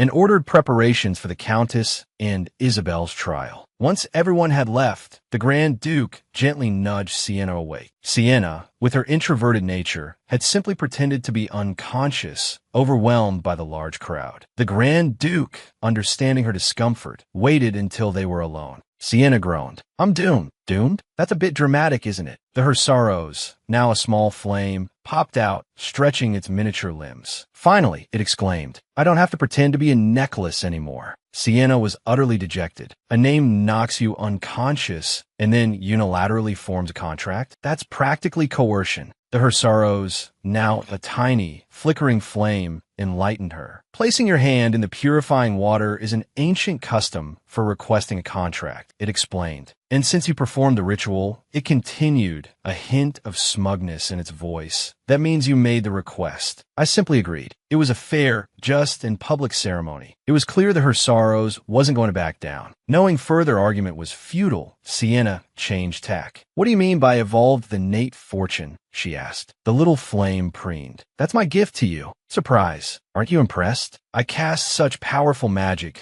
that no one will dare underestimate you now. Sienna groaned inwardly. She didn't want to be noticed. Even with this newfound power, she craved a quiet, simple life, far from the spotlight. The Her Sorrows' flame dimmed. Are you trying to abandon me? Don't even dream of it. We're bound by an eternal contract. Its voice quivered with a childish, wrong tone. I did it for your own good. You didn't even realize someone so close to you was being invaded by malevolent energy. Suddenly, it clicked for Sienna. The Countess and Isabel's drastic change in personality, their increasingly cruel actions, it was all connected to that dark energy. At that very moment, the Countess and Isabel knelt on the floor, trembling. They couldn't comprehend how they could have committed such harmful acts. The Grand Duke, his face impassive, looked down at them. The once arrogant Countess and her daughter, now stripped of their haughty demeanor, shook with fear. They had dared to harm the Grand Duke's beloved adopted daughter, and now they faced his judgment. The Countess racked her brain, desperately trying to understand why she had ever entertained such malicious thoughts. How could I have been so foolish? But the moment they saw the Her Sorrows' spark, a wave of clarity washed over them. Something was wrong with us, they realized. Something unnatural. But the damage was done. The Grand Duke had every right to sentence them to death. Explanations seemed pointless. It was all me, the Countess pleaded with the Grand Duke. Isabel knew nothing. Please, spare her life, she begged. But the Grand Duke remained unmoved. He intended to make an example of them, to show that the Nate family would not tolerate treachery. The cold steel of his blade reflected the Countess's despairing face. Stop. Sienna rushed into the room. Assel stared at her in astonishment. How did Lady Sienna get here? He demanded of the guards. You should have stopped her. I came of my own accord, Sienna explained. Please don't reprimand them. Assel fell silent. The onlookers murmured amongst themselves. The master of the Her Sorrows commands even the first young master. The Grand Duke lowered his sword, his icy gaze shifting to Sienna. The look sent a shiver down her spine, a chilling echo of her past life. She remembered Lorena, her manipulative sister, falsely accusing her of using dark magic. No matter how much she protested, the Grand Duke had imprisoned her. The Grand Duke's gentle voice broke through her memories. Sienna, what is it? Sienna forced herself to focus. Her sorrows told me. The Countess and Isabel were influenced by a malevolent energy. That's why they acted as they did. A ripple of murmurs spread through the room. That explains their strange behavior. If Sienna hadn't evolved, they might have become completely consumed by it. The Hersaroza's words carry a lot of weight. Assel stepped forward. Sienna, he asked, why are you defending them? The adopted daughter of a noble family had nearly been murdered, yet at the crucial moment, she intervened, halting the execution of the perpetrators. Assel couldn't understand. Even if the Countess and Isabel were influenced by malevolent energy, he pressed, they still posed a threat to you. Why would you save them? I'm not saving them, Sienna replied calmly. I don't have that power. I simply felt it was wrong to conceal the truth. As for their punishment, she continued, her gaze meeting the Grand Duke's. That isn't for an orphan like me to decide. It's your decision, Grand Duke. The Grand Duke, his expression unreadable, pondered her words. After a moment of heavy silence, he delivered his judgment. He granted Sienna half the shares of the Countess's vast mining operation as compensation. Beyond that, the Countess was only required to pay a fine. It was a lenient sentence, and the Countess's family was deeply grateful for Sienna's intervention. Isabel, in particular, felt indebted to Sienna, vowing to repay her kindness. Sienna stared at the share contract, utterly bewildered. She learned then that the mine wasn't just a source of ordinary gemstones. It also produced essence gems, capable of holding magical spells. These gems could be inscribed with purification spells and worn as powerful amulets. Their rarity made them incredibly valuable beyond price. Sienna hesitated. The gift was far too extravagant. Moreover, in her past life, this very mine had been forfeited by Isabel to Lorena after losing a power struggle. Accepting such a significant asset now felt dangerous. It could have unforeseen consequences. Assel urged her to accept. These are essential for a mage who commands a named, he explained. Couldn't the Grand Duke or the first young master accept it on my behalf? Sienna suggested. At that moment, the Grand Duke rose to his feet. He looked at Sienna, his expression serious. You are no longer an orphan, he stated, his voice resonating with authority. As the master of the Hersaros, you must understand that with great privilege comes great responsibility. His words weighed heavily on Sienna.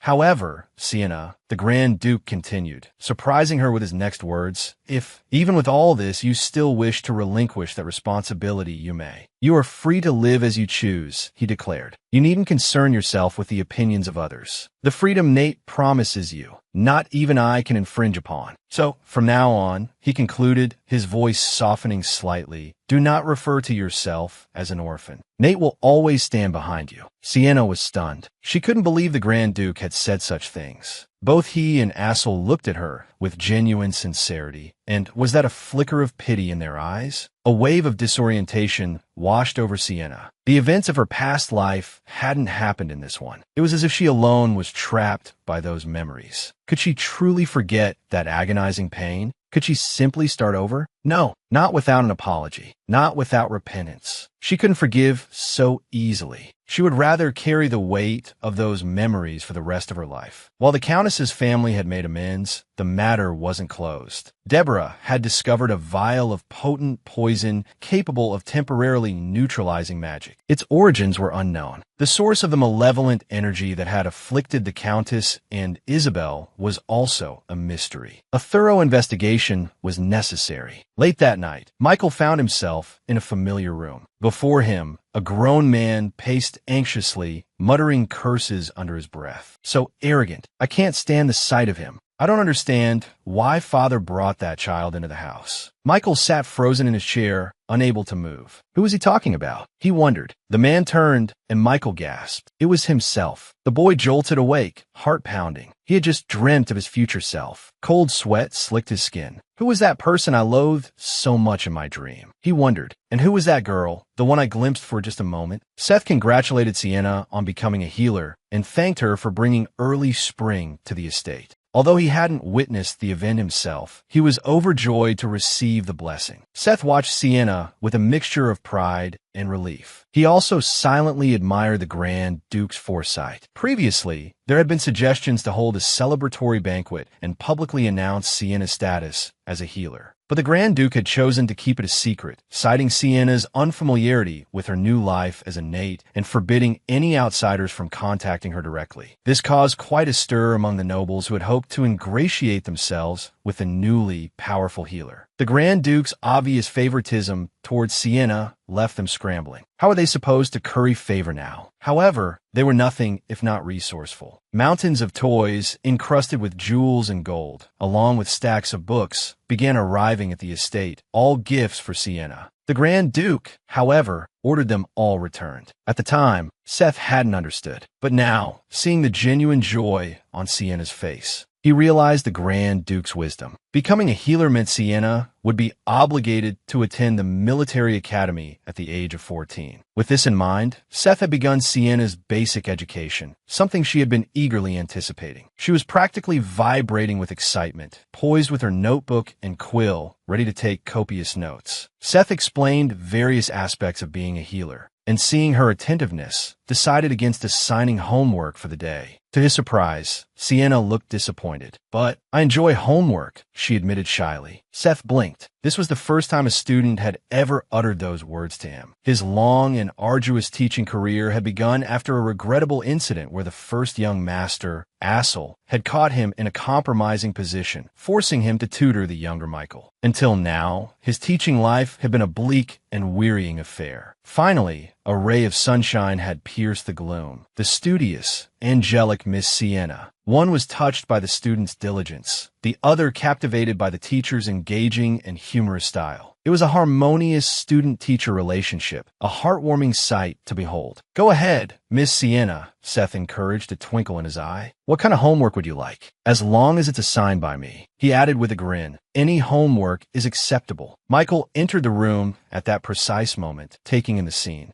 "Are you two mad?" he asked incredulously. "Should we call a doctor?" Deborah chuckled. "They're just passionate about learning," she explained. "Though," she added, glancing at Sienna, "this is the first time I've seen Sienna so genuinely happy." At dinner, Sienna's academic enthusiasm seemed to have waned, replaced by a noticeable drowsiness. Michael nudged her playfully, telling her to wake up and finish her meal so they could go out. The mention of an outing instantly revived Sienna. "Let's go to the market district," Michael suggested. In her past life, the orphanage director had forbidden outings, fearing the children would cause trouble. And during her time at the Nate estate, she had only ventured out a few times, always accompanied by Lorena, and only during holidays. Looking at Michael's sly smile, Sienna had the distinct feeling that agreeing to go out with him would somehow feel like losing. Gazing at Sienna's innocent face, a flicker of recognition sparked in Michael's mind. The image of a girl lying still and lifeless resurfaced in his memory. A girl wrongly accused, framed by her cruel older sister, dying unjustly. She had thought death would be a release from a life where she felt unloved and unwanted. Yet, reborn, she found herself unexpectedly cherished by an entire family. Everything she had yearned for in her past life was now freely offered, yet Sienna hesitated. She didn't want it. Haunted by her tragic past, she only desired a peaceful, uneventful life. But fate had other plans. She had become the master of the sacred her sorrows, a healer with magical powers. Burdened with this responsibility, she yearned for strength, throwing herself into her studies. Seeing her exhaustion, Michael decided to take her out for some fresh air and distraction. It was Sienna's first time experiencing the bustling city in both her lives. Sienna's eyes widened with delight as she took in the vibrant market scene. Michael enthusiastically pointed out various sights, and passers-by, recognizing the Grand Duke's carriage, bowed and offered greetings to Michael. When they saw Michael helping Sienna out of the carriage, the onlookers whispered amongst themselves, speculating whether this was the Nate family's adopted daughter they'd heard so much about. Everything was a marvel to Sienna, experiencing the bustling market for the first time. Michael, ever attentive, indulged her curiosity, buying her treats and drinks. See, just strolling around is fun, isn't it? He asked. It is, Sienna agreed, a rare smile gracing her lips. It was a moment of genuine relaxation, a precious reprieve from the weight of her new life. Her gaze then landed on a pair of red leather shoes displayed in a shop window. Michael, following her line of sight, didn't hesitate. I'll buy them for you, he declared, immediately calling for the shopkeeper to bring Sienna's size. And just like that, Sienna found herself ushered into a chair, a servant kneeling before her, gently slipping the shoes on her feet. She glanced at Michael and the butler, both beaming and giving her enthusiastic thumbs up. I just looked at them, she thought, bewildered. They're being awfully enthusiastic. Sienna shifted her feet, a little embarrassed by the attention. My goodness, the shopkeeper exclaimed. They fit perfectly, as if they were made for you, miss. Michael immediately told the shopkeeper to wrap them up. Sienna opened her mouth to protest, but Michael stopped her with a sincere look. Please accept them. I truly want you to have them. Their next stop was a toy shop. While cute panda plushies abounded, Sienna's attention was captured by a miniature model of a mobile home. Its exterior was simple and unassuming, but the interior, visible through tiny windows, was exquisitely detailed, complete with a living room, kitchen, and bedroom. So this is what a home is supposed to look like, Sienna mused. Both the orphanage and the Nate estate, while providing shelter, had never felt like home. She gazed at the model, a wistful longing in her eyes. Would she ever have a place like that to call her own?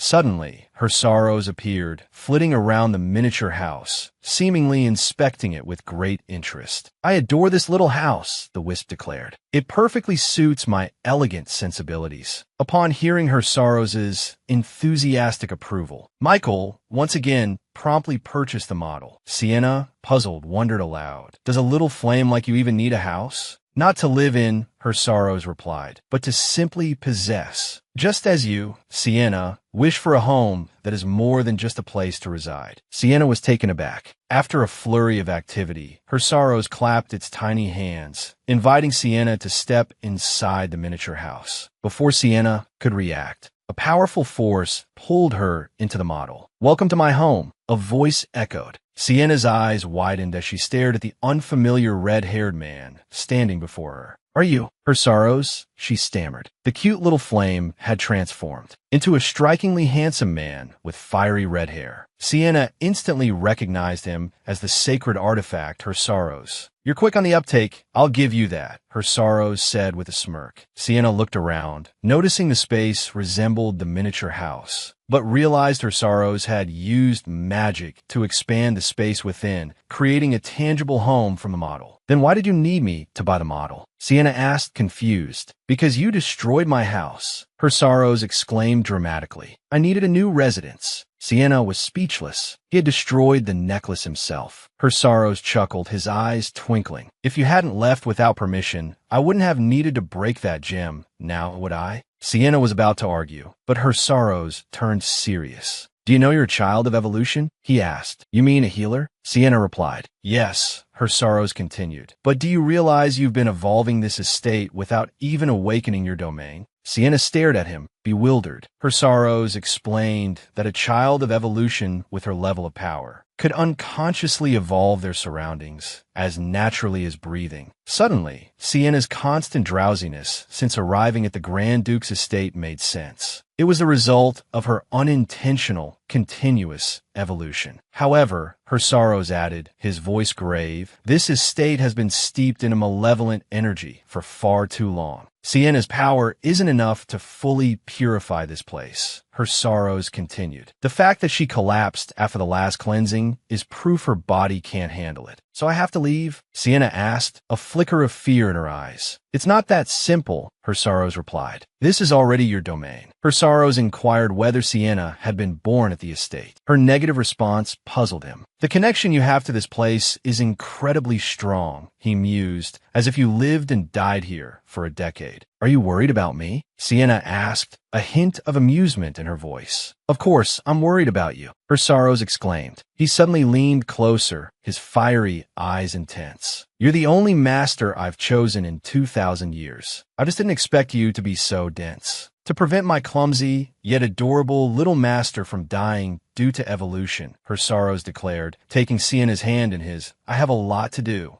Sienna, you're my master. I can see what you see, he explained, but you haven't fully awakened yet. Remember, I can only grow if you grow, her sorrows reminded her. But for now, the priority is finding me a new house. Something like a pure energy crystal, he added. As his words faded, Sienna felt her vision blurring, the world around her growing dark. Then, everything went black. She drifted into a deep sleep. The next morning, the maids came to wake Sienna. The moment they pulled back the covers, their eyes widened in shock. A piercing scream echoed through the grand mansion. Jolted awake, Sienna felt disoriented and different. Her hands, they were short and chubby. Deborah, scolding the startled maid, entered the room. She froze, her eyes fixed on Sienna. Sienna had become much smaller. Wide-eyed and bewildered, Sienna looked back at her. "Goodness, how adorable!" Deborah exclaimed, recovering from her initial shock. After her initial astonishment, Deborah checked Sienna over. She seemed perfectly healthy, showing no signs of discomfort. Unsure what to do, Deborah decided to summon the Grand Duke and a physician. Sienna sighed, rubbing her forehead. What in the world had happened? "I apologize. It's probably my fault," a small voice chirped. Her sorrows, in his flame form, peeked out timidly. He explained that Sienna's transformation was likely due to his continued attachment to her after the gem's destruction. Sienna fumed, wanting nothing more than to swat the troublesome little flame. Her sorrows flitted above her head, urging her to find him a new house, quickly, so she could return to normal. The young woman had woken up as a toddler. The Grand Duke stared at the child version of Sienna, utterly dumbfounded. "What in the world happened?" he asked, bewildered. After a thorough examination, the physician concluded that Sienna was physically healthy. He theorized that the recent tumultuous events, the contract with a sacred artifact, the awakening of her evolution, had disrupted the balance of magic within her, leading to this transformation. He reassured them that it was likely temporary, estimating she would return to her normal form within 2 weeks. The thought of remaining like this for 2 weeks filled Sienna with despair. She began to complain to the Grand Duke, completely oblivious to how utterly adorable she was in her current state. Every little movement, every lisp, elicited squeals of delight from the maids. Looking at Sienna, now the size of a 3- or 4-year-old, her speech reduced to an adorable babble. Even a Grand Duke couldn't resist the urge to reach out and poke her chubby cheek. Sienna explained that her sorrows was responsible for her transformation. She then remembered the new house her sorrows needed. It must be an essence gem, she realized. Essence gems were the power source for magical artifacts and tools for spellcasting. Due to their limited availability, they were incredibly expensive. Sienna recalled the mine the Countess and Isabel had forfeited as compensation. That mine produced essence gems. She brought this up to the Grand Duke, who then suggested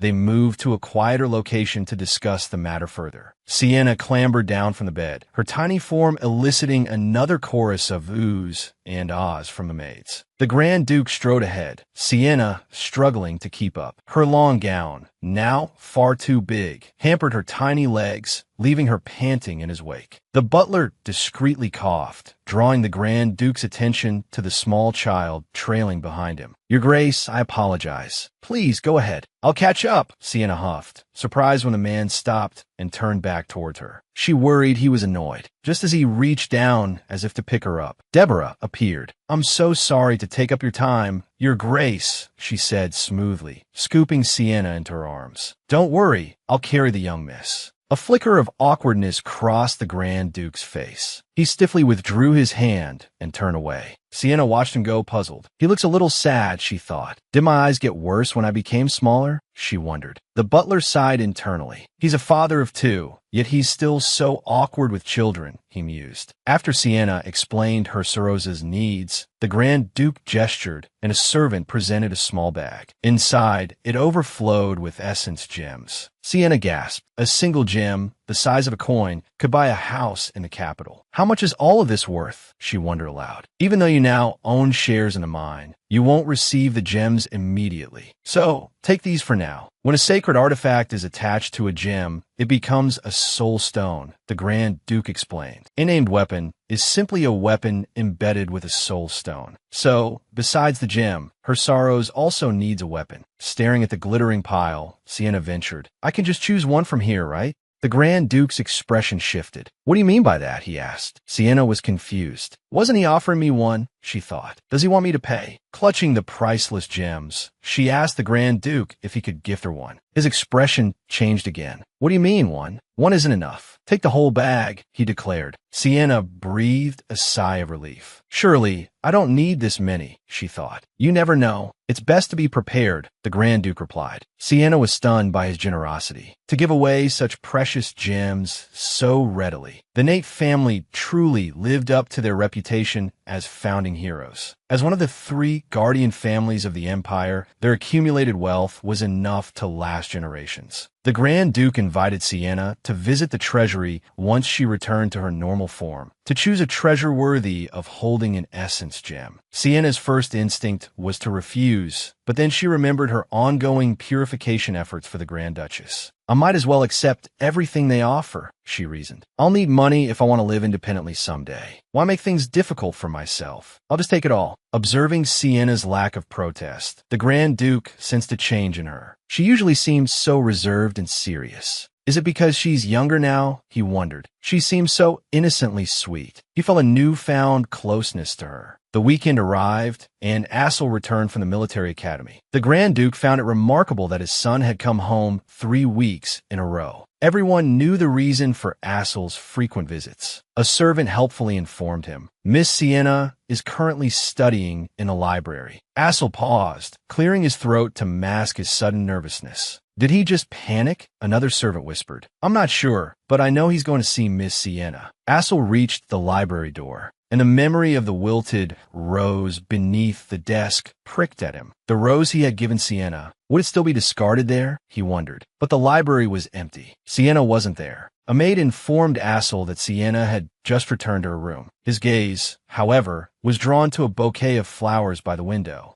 The maid explained that they were a gift from Seth, Sienna's tutor, to celebrate the start of her education. Sienna had placed them in a vase herself. The stark contrast in how his gift had been treated left Assel with a bitter taste in his mouth. Late that night, Assel was plagued by a strange dream. He found himself frantically searching his desk. Where is it? I have to find it. It should have been in plain sight. Where could it have gone? He was searching for the amulet Sienna had given him. He ransacked his room, but the amulet was nowhere to be found. Sienna's image began to flicker before his eyes. He saw her bright, sunny smile, and then a still, lifeless form. A pang of guilt shot through him. He felt as if he had lost something irreplaceable. Assel jolted awake, drenched in sweat. Overwhelmed with emotion, he wept. He had dreamt he'd carelessly discarded Sienna's heartfelt gift. It was as if he had destroyed something precious with his own hands. Despair washed over him. It was the worst nightmare he'd ever had. What was this agonizing feeling? Sienna stared at her reflection. Even though it had been several days since her transformation, she still wasn't used to seeing a toddler staring back. Deborah, watching her, was utterly charmed. Sienna, dressed in one of the young master's old outfits, looked ridiculously cute. Deborah couldn't resist reaching out to hug her. Sienna sighed inwardly. The maids were treating her like a baby. They insisted on carrying her everywhere. It was all because she tripped in front of Michael yesterday. The memory of Michael's reaction made her cringe. Her speech was still a little slurred, and her cheeks were undeniably chubby. Michael had burst out laughing the moment he saw her. Mortified, Sienna had turned to walk away, but hadn't been watching where she was going. She'd tumbled to the ground in front of everyone. How embarrassing. Even her fall, however, had somehow managed to look adorable. Michael had soothed her, telling her not to cry and praising her like a good little girl. This was ridiculous. Stop treating me like a child, she wanted to yell. At the dinner table, Sienna concentrated on speaking clearly. Michael, meanwhile, gave her a thumbs up, praising her for being such a good girl today. Assel, seeing Sienna in her toddler form for the first time, looked surprised. Sienna tried to greet Assel politely, but her slurred speech turned young master into something closer to young mashter. Watching Michael dissolve into laughter, Sienna, for the first time, had the urge to punch him. Thankfully, the Grand Duke intervened. Michael urged everyone to begin their meal. A moment later, Michael nudged Sienna and subtly gestured towards the butler's feet. He was wearing the comical shoes when they'd been shopping after buying Sienna her red leather shoes. Michael had also bought a pair of outrageously silly shoes declaring they were for the butler. Sienna hadn't expected the normally stern butler to actually wear them. The contrast was too much. A giggle escaped Sienna's lips. The Grand Duke and Assel exchanged surprised glances. Michael had actually made Sienna laugh. And not just a small chuckle, but a genuine giggle. It was unprecedented. How had he managed it? Michael, playing it cool, declared it a trade secret. The Grand Duke, barely containing his curiosity, looked at Michael expectantly, hoping for a hint. Father, you're dying to know, aren't you? But it's a secret between Sienna and me. Assel seethed with jealousy, but there was nothing he could do. Assel could only vent his frustration on the steak before him. The clatter of his cutlery against the plate was loud enough to make even Sienna look up in surprise. Was this truly the usually composed and elegant young master? Meanwhile, the Grand Duke, lost in thought, knocked over his glass, spilling wine all over himself. Only Michael seemed to be enjoying the situation, stifling laughter behind his hand. Sienna couldn't understand what was going on with these three. Oh well, she thought, it's none of my business. Best to focus on eating. The girl was exceptionally gifted. At such a young age, she had become the master of the sacred relic, her sorrows. The Grand Duke was planning to hold a formal gathering in a week to publicly announce Sienna's status. But Sienna was apprehensive. If her identity became public knowledge, then Lorena, her sister from her past life, would surely find out. Even though Lorena wasn't here in this life, her cruel words still echoed in Sienna's mind. You don't deserve any of this, Sienna. In her previous life, Sienna had lived under Lorena's manipulative control. A few sweet words had been enough to ruin her entire existence. Thinking back on it now filled Sienna with shame. In this life, she vowed not to trust anyone, not to love anyone. A week later, the gathering was held as planned. Unfortunately, Sienna was still trapped in her toddler form. The thought of appearing before everyone like this filled her with dread. People would undoubtedly judge her. Seeing Sienna's anxiety, the maids tried to cheer her up. They presented her with handmade tokens of support. Don't worry, miss, they reassured her. Your cuteness can conquer anything. Sienna was touched by their gesture. If anyone bullies you, just tell the Grand Duke and he'll deal with them. And young Master Michael, he'll definitely make sure anyone who bullies you regrets it. And the amazing young Master Assel will show them what true elegance is. Inside the ballroom, guests mingled and danced. The atmosphere was far more relaxed than Sienna had anticipated. His Grace has gone to great lengths for your debut, Miss Sienna, Deborah remarked. But Sienna couldn't bring herself to feel excited. Large crowds made her uncomfortable. The Grand Duke arrived, dressed in formal attire. He was momentarily stunned by Sienna's appearance. The words, "You look absolutely adorable today," were on the tip of his tongue, but he caught himself and instead said, "Your dress is very beautiful." The old butler smiled knowingly, while Deborah tried to break the awkward silence. The Grand Duke, his face flushed, knelt down to pick up Sienna. He was clearly still unsure how to interact with his daughter. Sienna willingly reached out to him. Everything was ready. Grand Duke Nate and Miss Sienna, the announcer declared. The guests turned to watch as the Grand Duke entered the ballroom, Sienna in his arms. Murmurs of admiration rippled through the crowd. Sienna was indeed as remarkable as the rumors suggested. To be the master of her sorrows at such a young age was truly exceptional. Sienna, however, was incredibly nervous. Michael stepped forward to greet her. Their interaction sparked further whispers. Isn't young Master Michael usually so aloof? They seem rather close. Then Assel extended his hand and helped Sienna into a chair. The actions of the three men served to demonstrate Sienna's importance within the Nate family. The Grand Duke formally introduced Sienna as his adopted daughter, and the master of the sacred relic, her sorrows. A low-born orphan, now elevated to the esteemed position of the Grand Duke's daughter, and chosen as the master of her sorrows, no less. The guests were astonished. They offered their congratulations to the Grand Duke and praised Sienna. Sienna, however,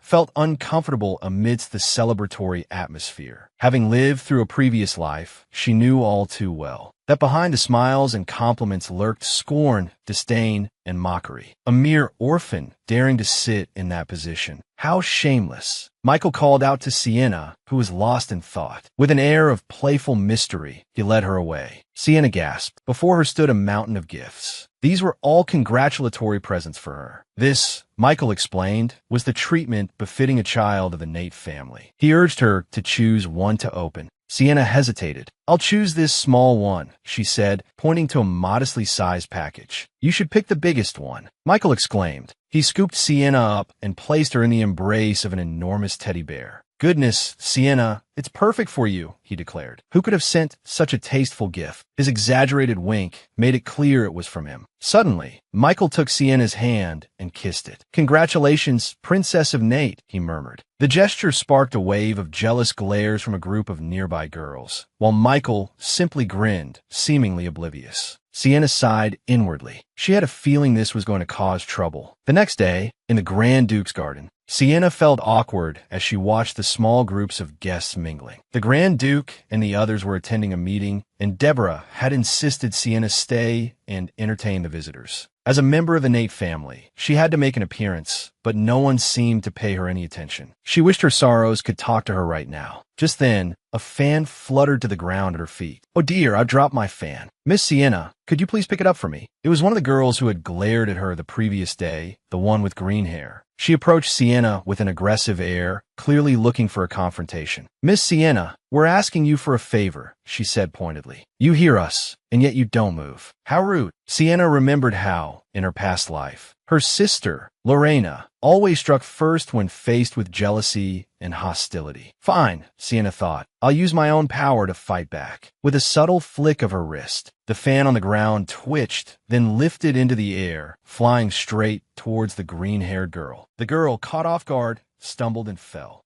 "I'll pick it up for you," Sienna said sweetly. "Is that better?" The green-haired girl was furious. "You orphan! How dare you treat me like this?" Other women, who had been watching the scene unfold, rushed over, immediately accusing Sienna of being arrogant and unruly. Barely innate and already acting like this, bullying the children of loyal families. His Grace will be so disappointed in you. Sienna remained silent. She hadn't realized the animosity towards her extended beyond the children. Even these adults held her in contempt. "Orphans truly have no manners," one woman sneered. "She probably thinks she's about to become the Grand Duchess, so she can look down on everyone." Faced with their accusations and insults, Sienna didn't bother explaining. It wouldn't make a difference. No one would take her side. "Is something the matter?" A voice suddenly interrupted the commotion. A white-haired man appeared. Sienna recognized him. He was someone who had helped Lorena in her past life. Jealous of the girl's charm, a group of mean girls deliberately made things difficult for Sienna. At a critical moment, a white-haired older gentleman came to her rescue. Sienna recognized him. In her past life, this Viscount Jest had strongly supported her sister Lorena, advocating for her to become the future Grand Duchess. Why was he helping her this time around? With a few well-chosen words, Viscount Jest dispersed the crowd. "Thank you for helping me," Sienna said. "You're welcome. If anything like this happens again, don't hesitate to come to me," Jest replied with a kind smile. He even invited Sienna to join him for a walk. Sienna felt a sense of unease. She sensed a dark aura emanating from him. In the next moment, Jess dropped his friendly facade and, brandishing a dagger, forced Sienna to go with him. Just then, the sky opened and heavy rain began to fall. Jess shoved open the door of a dilapidated building and roughly pushed Sienna inside. "Get upstairs," he barked.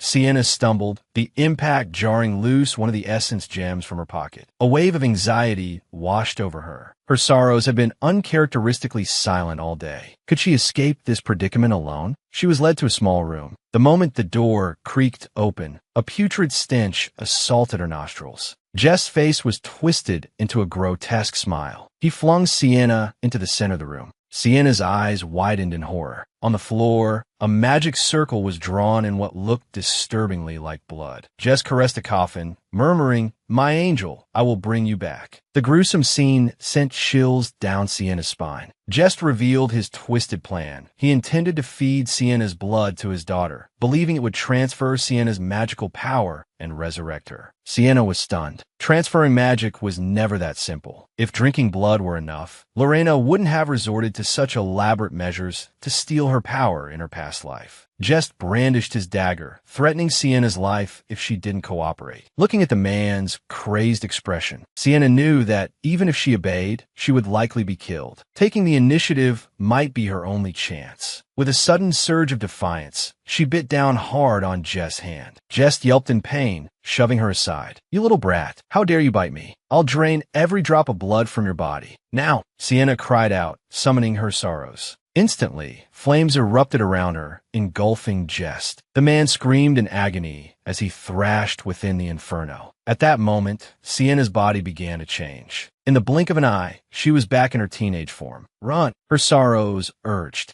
Jest, consumed by a dark aura, was mutating within the flames. Her sorrows, without a physical form, couldn't hold him back. The exit was blocked. Sienna looked at the window behind her. Did she have to jump? Jest was closing in. Desperately searching for an escape, Sienna suddenly heard a familiar, urgent voice. She looked out the window. In the distance, astride a horse bow drawn, was Assel. Just as her life hung in the balance, Assel made his dramatic entrance. He spurred his horse forward, his longbow taut. An arrow, wreathed in blue flames, shot through the air like a bolt of lightning. It whizzed past Sienna, striking the monstrous Jest. Horrifyingly, the wound began to regenerate. The dark magic was too potent. They had to get out. Sienna glanced at the window. Assel was waiting below. "Jump, Sienna! I'll catch you." With no time to hesitate, she leaped from the window, landing safely in Assel's arms. "Sienna, are you hurt?" "I'm fine." Just then, an explosion rocked the building. Jest, completely consumed by the dark magic, had transformed into a demonic entity. Dozens of mages rushed forward to attack, but their spells seemed to have no effect.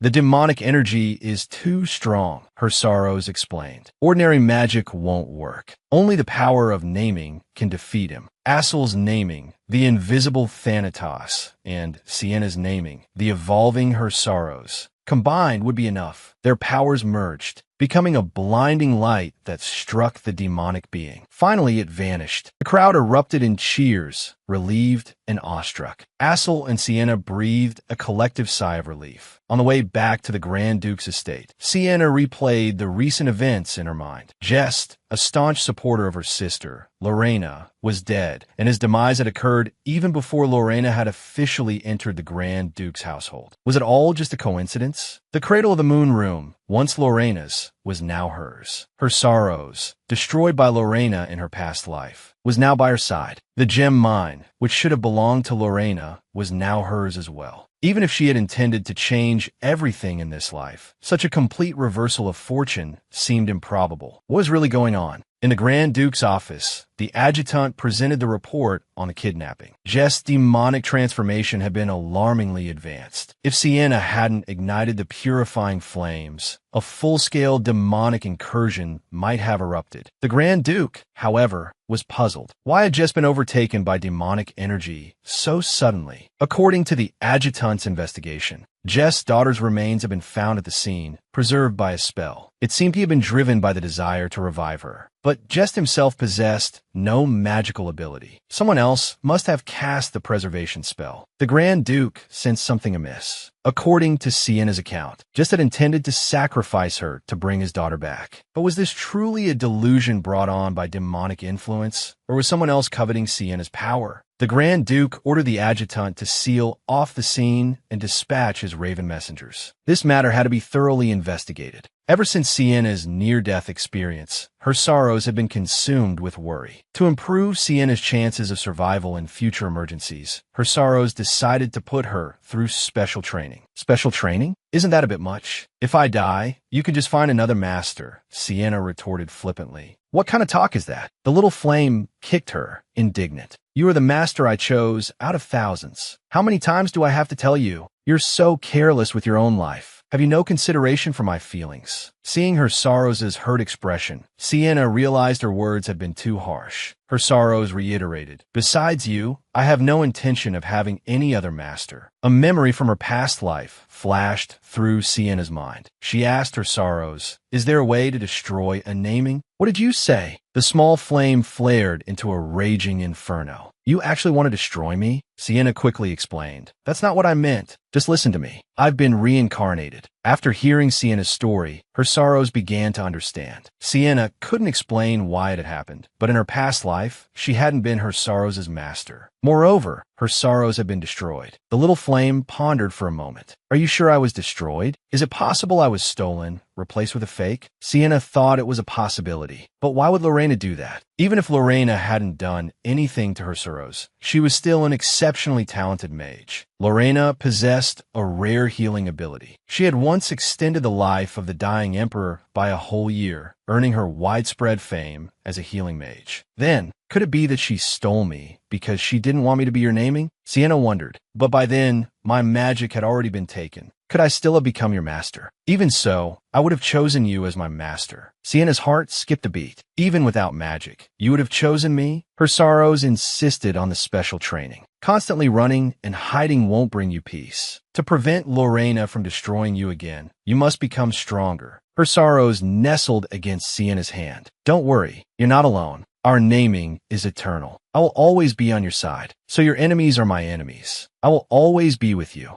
The sudden, heartfelt promise caught Sienna off guard. Those words warmed the most vulnerable corners of her heart. The rage and resentment she had held onto for so long finally melted into tears. Lorena had inflicted the deepest wounds of her past life. She had resolved to trust no one, pushing everyone away. But deep down, she yearned for warmth and love. I will always be on your side. These words gave Sienna immeasurable strength. Her sorrows, she declared, I've decided. I'll do whatever it takes. I will become the greatest healer. Living like a coward is enough. I've done that for one lifetime. I don't know what the future holds, but I will reach the highest peak, and I will carve her sorrows' name there. The her sorrows who chose me, no matter what. The her sorrows who will always be with me. Season 1 finale. After facing life and death, Sienna resolves to change. She casts off the timid, fearful girl of the past. Her newfound confidence and radiance even startled the Grand Duke. Something about this child is different, he mused, inquiring after Sienna's health. Thanks to your concern, I'm fine now, Sienna replied, meeting his gaze with a bright smile, no longer shrinking away. Thanks to young Master Assel's timely rescue. But I was truly frightened. The Grand Duke questioned her further about the incident. The old Sienna would have kept quiet, but the new Sienna would use every opportunity to achieve her goals. Gesturing as she spoke, Sienna recounted, Jess suddenly pulled a knife on me. The Grand Duke gasped. He dared to threaten you with a knife? I was terrified and cried for help, but no one came. I had some minor disagreements with the other young ladies. Sienna revealed the bullying she had endured. The Grand Duke's fury ignited. His precious Sienna, subjected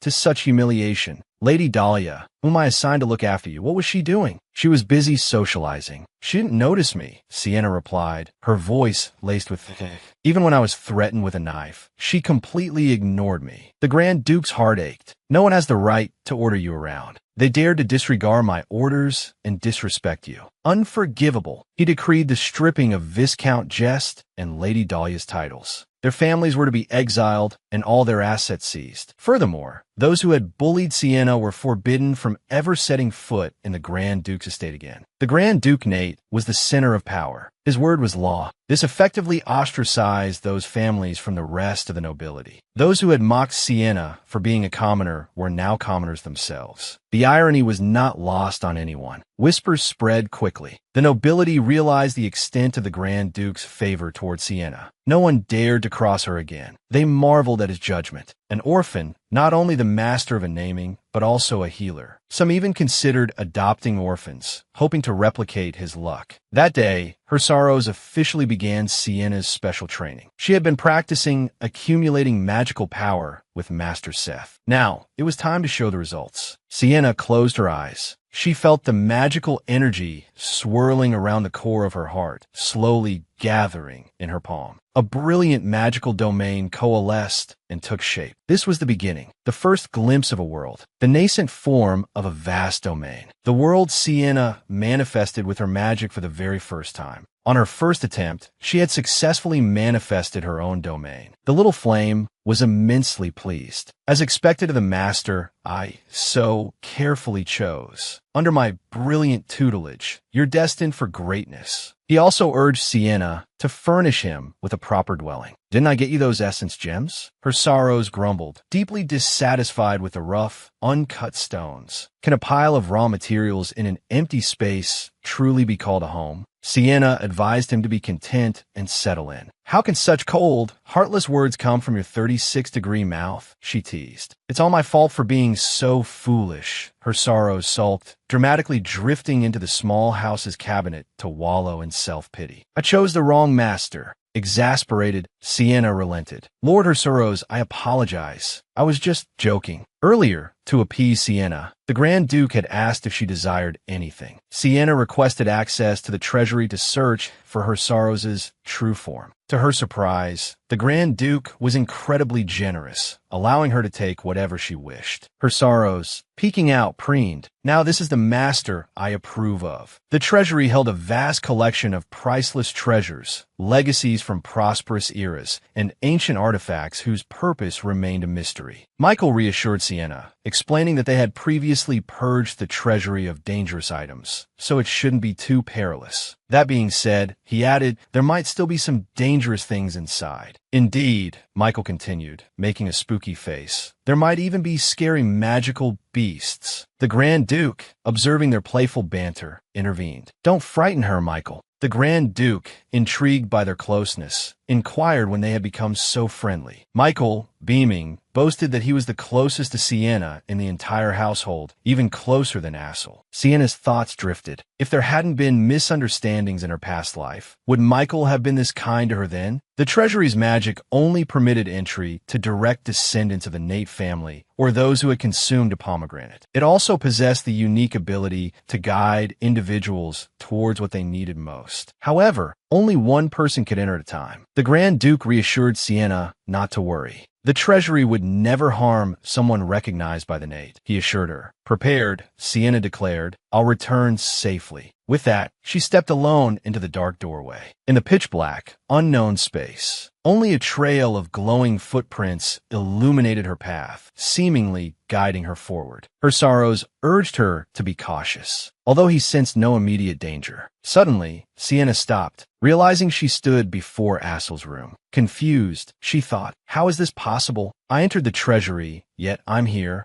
She called out to her sorrows, but received no response. Then, she noticed the glowing footprints continued into the room. Knowing Assel should be at the military academy, Sienna cautiously entered. To her astonishment, Assel stood inside. Sensing her presence, Assel turned, his expression a mixture of pain and disbelief. The girl he longed for stood before him. He couldn't believe his eyes. Is this a dream? He wondered. Sienna, however, was panicked. Assel should be at the academy. Why was he acting so strangely? A chilling familiarity washed over her. Could this be Assel from my past life? She realized. As he approached, Sienna turned and fled. She had to escape, but Assel pursued her, his voice filled with anguish. Sienna, wait. Despite his pleas, she didn't stop. This had to be an illusion conjured by the treasury. The Grand Duke had said the treasury would provide what its visitors truly desired. Sienna refused to believe it. Could it be that, deep down, she yearned for Assel to search for her so desperately? Just then, Sienna burst through a doorway. As the door slammed shut, the man's near-pleading voice continued. Sienna, please don't go. Sienna leaned against the door, gasping for breath. Then she heard her sorrows' voice. When she came to her senses, she found herself in an unfamiliar place. When we got here, her sorrows explained, you suddenly lost consciousness, as if you'd been hit by some kind of illusion magic. His words brought her a small measure of relief. So it had all been a dream. Suddenly, something rolled to Sienna's feet. It was a smoking pipe, remarkably antique in style, likely a relic from the prosperous era. Her sorrows circled the pipe, examining it intently. Sienna, I want to use this as my home, he declared. It has both fire-resistant and enhancement magic, and there's even a gem for me to reside in. It's practically tailor-made for me. Her sorrows was smitten. Sienna, however, was less enthusiastic. Isn't it a bit inappropriate for a young girl like me to carry this around? She protested. I don't care, I want it. Her sorrows insisted. Or I won't live. Didn't you say I could have anything I wanted? He reminded her. Besides, the treasury chooses what's best suited for you.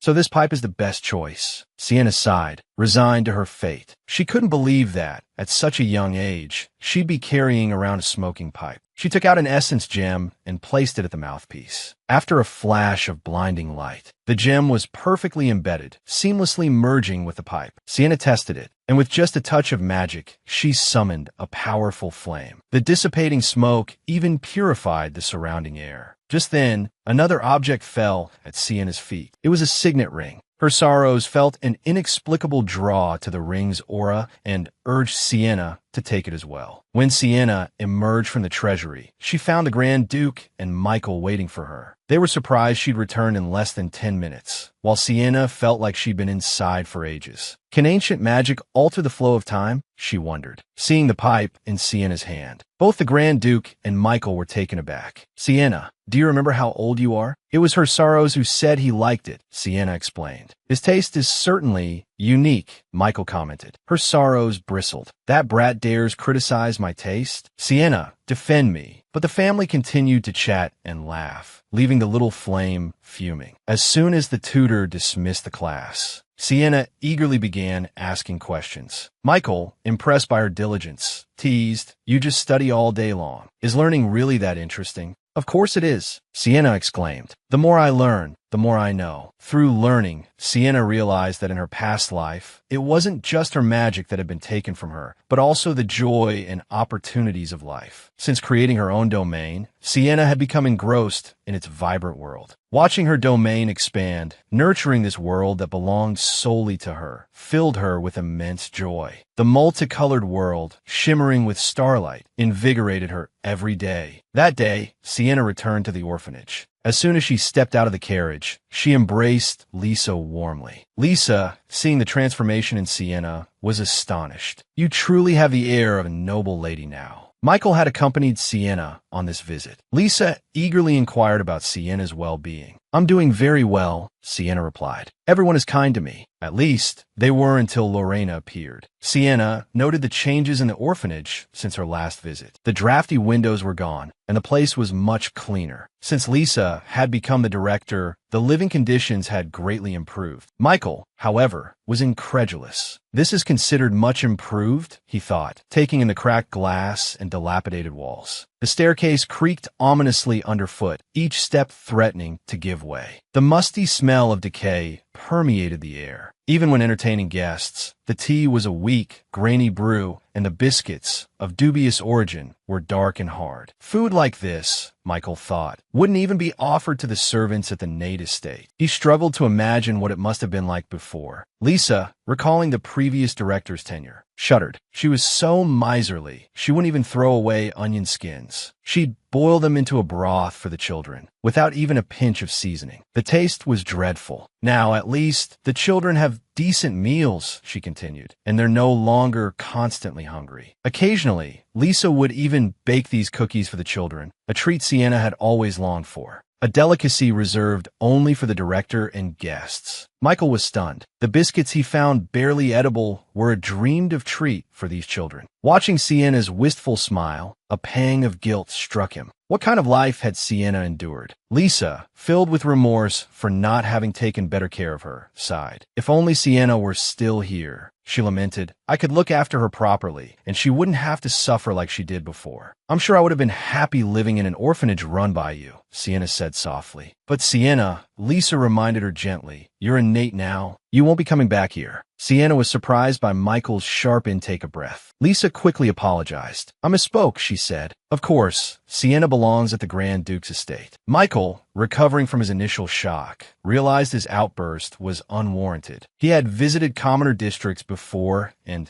thought he understood their lives to some extent. But only today did the true hardship of their existence truly sink in. Sienna had grown up in this environment, and he shuddered to think what else she might have endured. Lisa explained that the orphanage had recently received numerous donations from nobles. After Sienna's public introduction, a wave of adoptions had swept through the aristocracy. While many had ulterior motives, she admitted, some were genuinely moved to donate after witnessing the orphanage's plight. All too soon, it was time to leave. Sienna hugged Lisa goodbye, reluctant to part. Michael had never seen Sienna so relaxed. At the estate, she always maintained a certain distance, like a guest, from everyone. He even suspected she believed that if a more magically gifted orphan appeared, she would be sent back to the orphanage. Why did she seem to yearn for this life? On the way home from the orphanage, Sienna was still basking in the warmth of the brief reunion. Beside her, Michael was consumed with worry. Sienna had mentioned returning to the orphanage. What if she went back so often? That one day she simply stayed. Sienna, he blurted out, you shouldn't go back to the orphanage anymore. Sienna found Michael's behavior baffling. He had insisted on accompanying her, interrupted her conversation with Lisa, and now he was forbidding her from returning to the orphanage. I have the Grand Duke's permission to visit, she pointed out. I was granted on my very first day at the Nate estate. Michael's voice rose in desperation. Did you plan on returning to the orphanage all along? Yes, Sienna replied calmly. After all, it's where I've always lived. Neither of them understood the other's perspective, and an argument erupted in the carriage. Michael couldn't fathom why Sienna was so drawn to the orphanage. Do you hate the Nate estate that much? He demanded. Do you hate us? Even if I did, Sienna retorted, I am still a Nate. Yes, I know, she said quietly, turning away from him. Michael, knowing she wouldn't listen, fell silent, defeated. A few days later, Lisa was busy in the orphanage garden. When she looked up and saw Sienna had returned, a little worried, Lisa asked, Is it really all right for you to visit so often? Would my visits bother you? Sienna asked. Of course not, Lisa exclaimed. If you come often, those nobles will donate even more money, just to impress you. Sienna laughed at Lisa's playful teasing. When Lisa asked if Michael had come with her, Sienna paused. Since our argument, Sienna said, we haven't seen each other. In her past life, she would have been terrified of angering him and would have avoided the orphanage altogether. But now she didn't care. It was inevitable. Once Lorena appeared, or once Michael misunderstood her relationship with Assel, their fragile friendship would shatter anyway. Sienna told Lisa that Michael was busy and couldn't make it. Just then, someone shouted for Lisa, saying the child in room 6 had snuck into the back room again. A new troublemaker? Sienna wondered. Lisa asked Sienna to wait in the director's office. Upon entering, Sienna noticed the door was slightly ajar. Seeing a bit of fabric peeking out from under the closed closet door, Sienna instantly knew the child was hiding inside. If it were me, Sienna called out to the closet, I would have hidden much better. But using the back room as a decoy, that's pretty clever. The closet door creaked open, revealing a small boy with dark hair and blue eyes, huddled inside, eyeing Sienna warily. Who are you? Who else could I be? Sienna replied with a smile. I'm one of the ones who lived here before you. Despite the boy's obvious apprehension, Sienna was confident she could handle him. She extended a hand.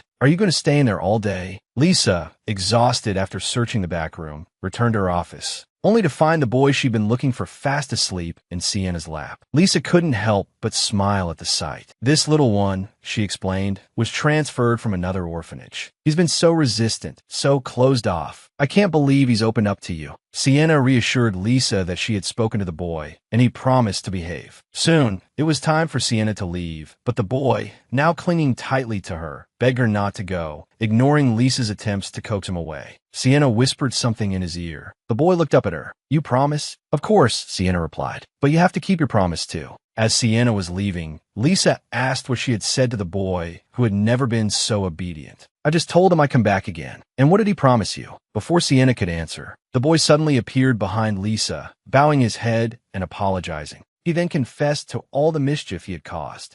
We made a deal, he explained. Sienna promised to come back if I confessed everything. Only if I'm good, he added. Back at the Nate estate, Sienna gazed out the window, lost in thought. It had been a month since her arrival. According to the timeline of her past life, Lorena's arrival was still more than 4 months away. Even though many things had unfolded differently, Sienna couldn't shake a feeling of unease. She feared that all her efforts, all the changes she had made, would be meaningless in the face of Lorena's power. She had hoped things would improve, but her relationship with Michael was now strained. This incident had made one thing clear. Goodwill from others was fleeting and ultimately insignificant. She needed concrete achievements, tangible changes, to prepare for Lorena's arrival. The Emperor's illness came to mind. In her past life, the Emperor had suddenly fallen gravely ill. It was Lorena who had prolonged his life for a year, earning her the title of Healing Angel. Even after the Emperor's death, Lorena, hailed as a hero, stood beside the Crown Prince during the state funeral. What if I were the one to heal the Emperor? Sienna mused. Her sorrows encouraged her to try. Healing and evolution stemmed from the same source, so it wasn't entirely impossible. After that incident, Lorena had gained the support of the Empire and the favor of the royal family. Suddenly, a thought struck Sienna. How had a healthy emperor fallen so ill so suddenly? And how had Lorena been so perfectly positioned to heal him? Was it all truly a coincidence? Could this all be a conspiracy from the very beginning? Sienna wondered aloud. Her sorrows, perched on her shoulder, looked thoughtful. If that's the case, he chirped, we need to confirm whether the Emperor is truly ill. If this is Lorena's scheme, she might act prematurely to keep you in check. She desperately needs an offensive power to rival a named master. Meanwhile, the Grand Duke received news. A person possessing the long-lost healing magic had appeared in the Empire. This person was none other than Lady Lorena of the Montmorency Earldom. Lady Lorena of the Montmorency Earldom, a healing magician? The news of her possessing the extinct healing bloodline spread like wildfire. Some even began comparing her to Sienna. Is the Montmorency family only releasing this information now because they're worried about Sienna, the named master? Some gossip. Preposterous. Why would a noble like Lady Lorena care about an orphan? Her sorrows, upon hearing the news, was filled with competitive spirit. He urged Sienna to cultivate her healing magic as well. We can't lose to that brat, he insisted. But there hasn't been anyone capable of wielding two types of magic simultaneously in ages, Sienna pointed out. She didn't want to waste time on something unnecessary. It would be more beneficial to focus on her evolution magic and improve her skills as a healer. Sienna knew Lorena's healing ability could only be used on one person at a time. In her past life, Lorena had only used her healing powers when absolutely necessary. As a result, she was constantly pestered by nobles hoping for cures to their chronic ailments. Lorena would regretfully inform them that after extending the Emperor's lifespan, she could no longer use her healing magic. She would then depart, leaving behind a chorus of groans. It was Sienna who was then accosted by the disappointed nobles, demanding she relay their pleas to Lorena. Sienna, feeling for her sister, had refused their unreasonable requests. But her refusal had only angered them. You're just an orphan. How dare you refuse me?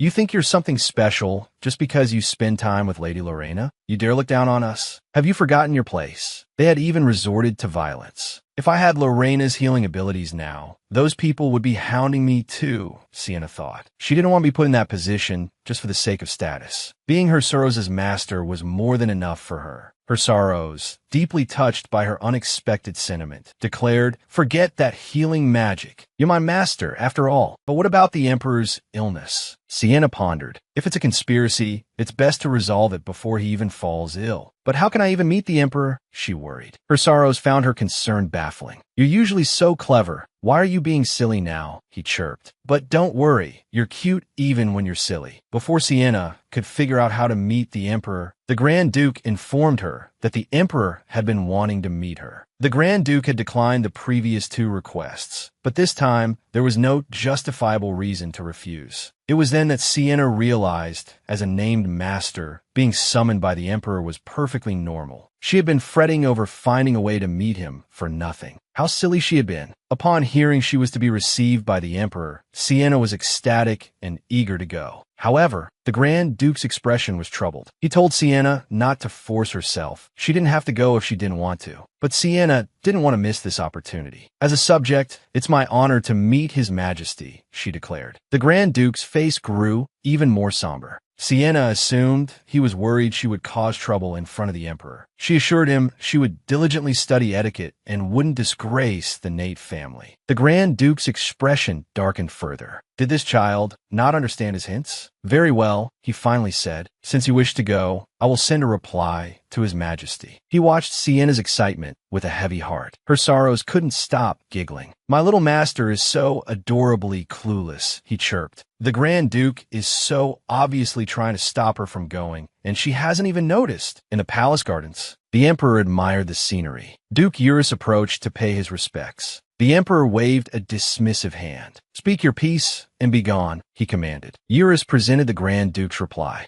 Without even opening the envelope, the Emperor tossed it aside. Duke Eurus, unfazed, retreated, as if accustomed to the Emperor's behavior. Once alone, the Emperor retrieved the letter. After reading it, he couldn't contain his excitement. Finally, he murmured, I can meet that child. It was time for class. Sienna hesitated at the classroom door. She and Michael hadn't spoken since their argument. She didn't want to stop attending classes just to avoid an awkward encounter. Aren't you going in? What are you doing standing there? Michael had arrived at the door as well. His expression was neutral, but his gaze was fixed on Sienna's shoes. Sienna glanced down, realizing she was wearing the red leather shoes he had given her. Her maid had chosen them for her outfit. It felt strange wearing his gift while they were still at odds. "Seems you're quite fond of those shoes," Michael observed. "They just happen to match my outfit today," Sienna explained. Michael said nothing more and entered the classroom with her. He hoped Sienna would understand what truly mattered. Throughout the lesson, his gaze remained fixed on her, making Sienna uneasy. She couldn't tell if he was still angry. Today's lesson was about malice. Malice, the teacher explained, is a sinister energy that festers within the heart, stemming from human ill will and sin. Baron Jest and Isabel, along with her mother, are prime examples. Because humans inherently harbor malice, it's difficult to detect the symptoms of malice infestation before they manifest. But Sienna had clearly seen a black aura in the eyes of both Jest and Isabel. When she had mentioned this to her sorrows, he had explained that, unlike humans, he could sense malice. And now, as his master, Sienna shared that ability. Furthermore, this ability would be a great asset to Sienna's healing career. She could perceive the malice within others. Her sorrows had urged her to keep this a secret. Such a powerful ability, while helpful, could also attract unwanted envy. The teacher then introduced the 4 ranks of magical beasts. Uncommon, she explained, is the lowest rank. These beasts have lost all reason, driven only by the instinct to kill and devour. Baron Jest, for example. Rare, the 3rd rank, are beasts that can recognize and cooperate with each other. Scarce, the 2nd rank, can mimic humans to a certain extent and utilize dark magic. And finally, Epic, the highest rank, are beasts that surpass human capabilities. Sienna and Michael exchanged a nervous glance. Before dismissing the class, the teacher assigned homework. Research a representative incident for each rank of magical beast. Michael asked Sienna about her plans for the day. Sienna, having no reason to hide it, told him she was going to the orphanage. Michael simply reminded her to be careful and suggested they work on their homework together when she returned. His calm reaction surprised Sienna. He wasn't angry. Arriving at the orphanage, Sienna was accompanied by 2 guards, assigned by the Grand Duke. Lisa was tending to a group of children. The children, upon seeing Sienna, swarmed her, excitedly calling her teacher from room 6. The scene quickly became chaotic, prompting Lisa to usher the children off to bathe. The guards discreetly withdrew, allowing Sienna and Lisa to talk privately. Sienna worried Lisa might comment on the guard's presence, but Lisa seemed pleased. "It shows how much the Grand Duke values you," Lisa remarked. "And because of your regular visits, the donations from the nobles have increased significantly. Their motives might not be entirely pure. Most of them have ulterior motives, but the funding is genuinely improving the orphanage. The teachers and the children are all so grateful to you." Ever since Lisa had called her teacher from room 6, the nickname had caught on among the children. Even the quiet boy, whom Sienna privately thought of as Little Dear, used it. Sienna was always gentle with the children and often played with them, so she was quite popular. Little Dear suddenly appeared, startling Lisa. Another teacher had come to ask for Lisa's help. After Lisa left, Little Dear stayed with Sienna. He pulled out the book Sienna had lent him and began discussing its contents. Sienna was surprised by how much he knew. He was so young, yet he understood so much of the book. Many of his qualities set him apart from the other children. "Have you been listening to Lisa?" Sienna asked gently. "I try my best," Little Dear replied. "If only teacher Lisa wouldn't use so many rhyming words like brush brush and tooth tooth, I think I could listen even better." The girl had barely left the orphanage grounds when she sensed something was amiss. The woods were eerily silent. There was no wind, no bird song. The carriage that had been waiting for her was gone. Sienna deduced they had entered some kind of magical array, but she didn't sense any malice. Whoever was responsible didn't seem to intend them harm. Suddenly, footsteps approached. The guards immediately moved to protect Sienna. In a blink, both guards vanished. A large gate materialized before Sienna. Her sorrows reassured her that there was no danger. Sienna, too, sensed a powerful presence, a welcoming one. She stepped through the gate. Lush greenery surrounded her, vines parting to make way for her passage. Sienna reached the center of the courtyard and saw an old man. "You're right on time, child," he said. Sienna gasped. It was the Emperor. "Don't be afraid," he said kindly. "I'm just an old man passing through." His gentle demeanor eased Sienna's apprehension. "I heard a kind and beautiful child had become a named master," the Emperor continued, "and I wanted to see you for myself." Just then, footsteps rustled in the nearby bushes. It was the Grand Duke. He looked exasperated. "You shouldn't play these jokes," he chided the Emperor. "Well, you kept hiding her from me," the Emperor retorted. "So you lured us to the Imperial Gardens. Is that it, Uncle?" The Emperor was the Grand Duke's uncle. Her sorrows whispered to Sienna, urging her to focus on the Emperor. Sienna took a deep breath, concentrating her senses, focusing her gaze. She saw it then, a disturbing aura surrounding the Emperor. His heart was completely saturated with malice. Sienna was stunned. The malice she had seen in Isabel and Baron Jest was nothing. Compared to this, even that small amount had been enough to transform them into magical beasts. If the malice within the Emperor erupted, he would surely die. If it were just his life at stake, the damage might be contained. But if this much malice were unleashed at a mana convergence point, the consequences would be catastrophic. It could trigger the emergence of countless rare-ranked magical beasts, sparking a war. The people here would face utter devastation.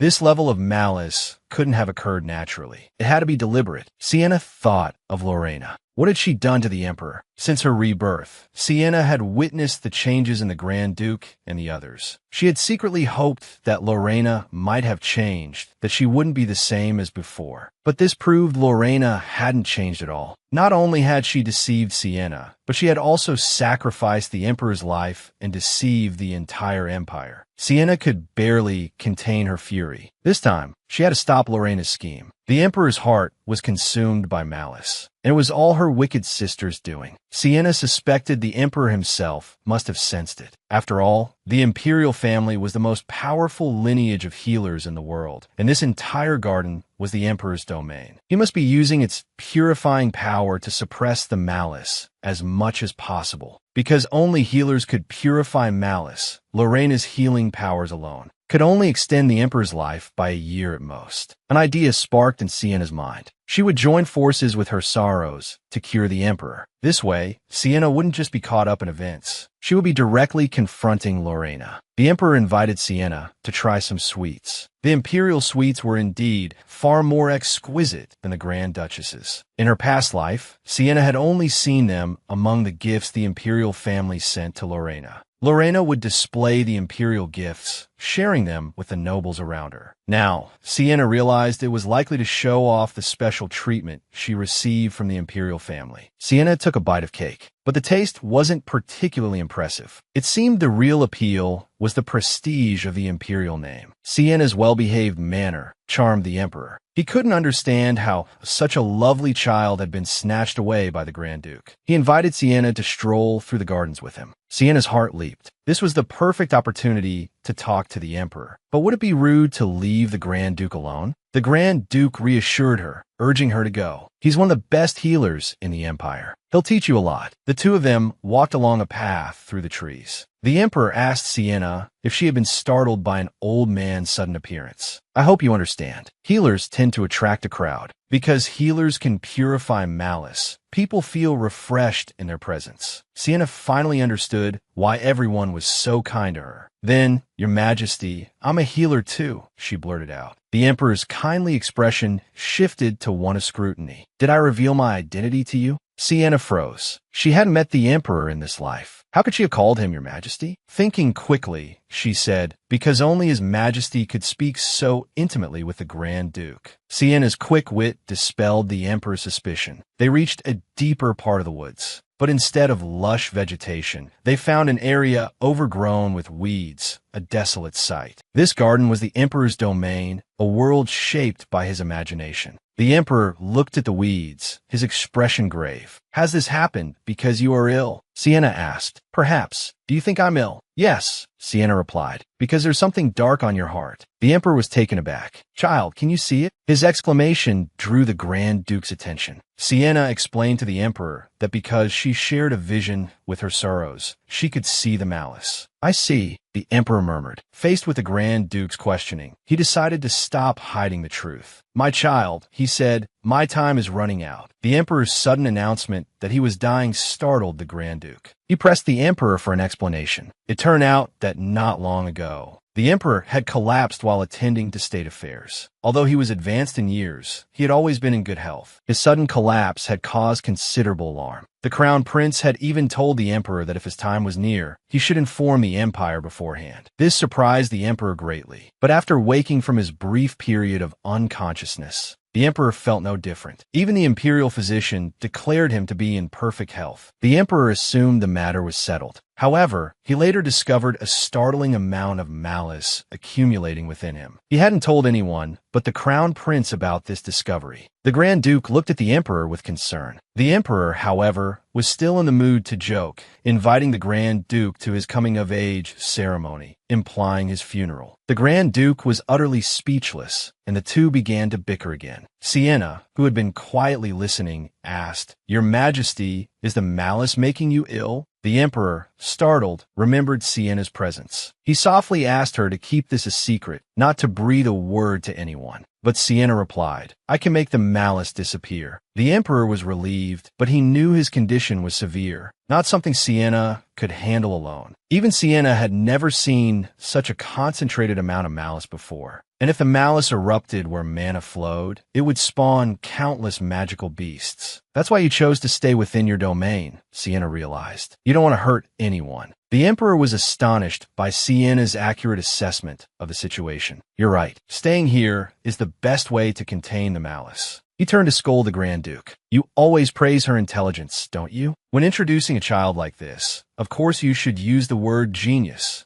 Honestly, what if those gossip mongers underestimated her because of your modesty? The Grand Duke was completely dumbfounded by the emperor's words. He admitted he'd been too humble before and vowed to boast about Sienna's genius everywhere he went. Her sorrows chimed in. Of course she's a genius. Just look who she chose as her master. Sienna watched them, bewildered. Then, the emperor bent down, wanting to see Sienna's name. Her sorrows, he prompted. Sienna presented her sorrows in his true form. The emperor examined him closely. I'd heard her sorrows had changed his form. Is this a small magic wand? Quite a unique design. The more he looked, the more puzzled he became. Wait, isn't this a smoking pipe? You didn't choose this yourself, did you? Sienna quickly explained. No, her sorrows likes it. The emperor was relieved. He'd thought Sienna's taste had gone astray. He smiled at her. It's an honor to meet her sorrows and his master. Named are mysterious, their origins unknown. And you have become the master of one of the most enigmatic and perhaps the most powerful of them all, her sorrows. The Grand Duke urged the emperor to heed Sienna's offer. He insisted Sienna and her sorrows could heal him. But the emperor hesitated. He couldn't give Sienna a definite answer, because another child had also offered to heal him. That child was Lady Lorena, who had recently awakened as a healing magician.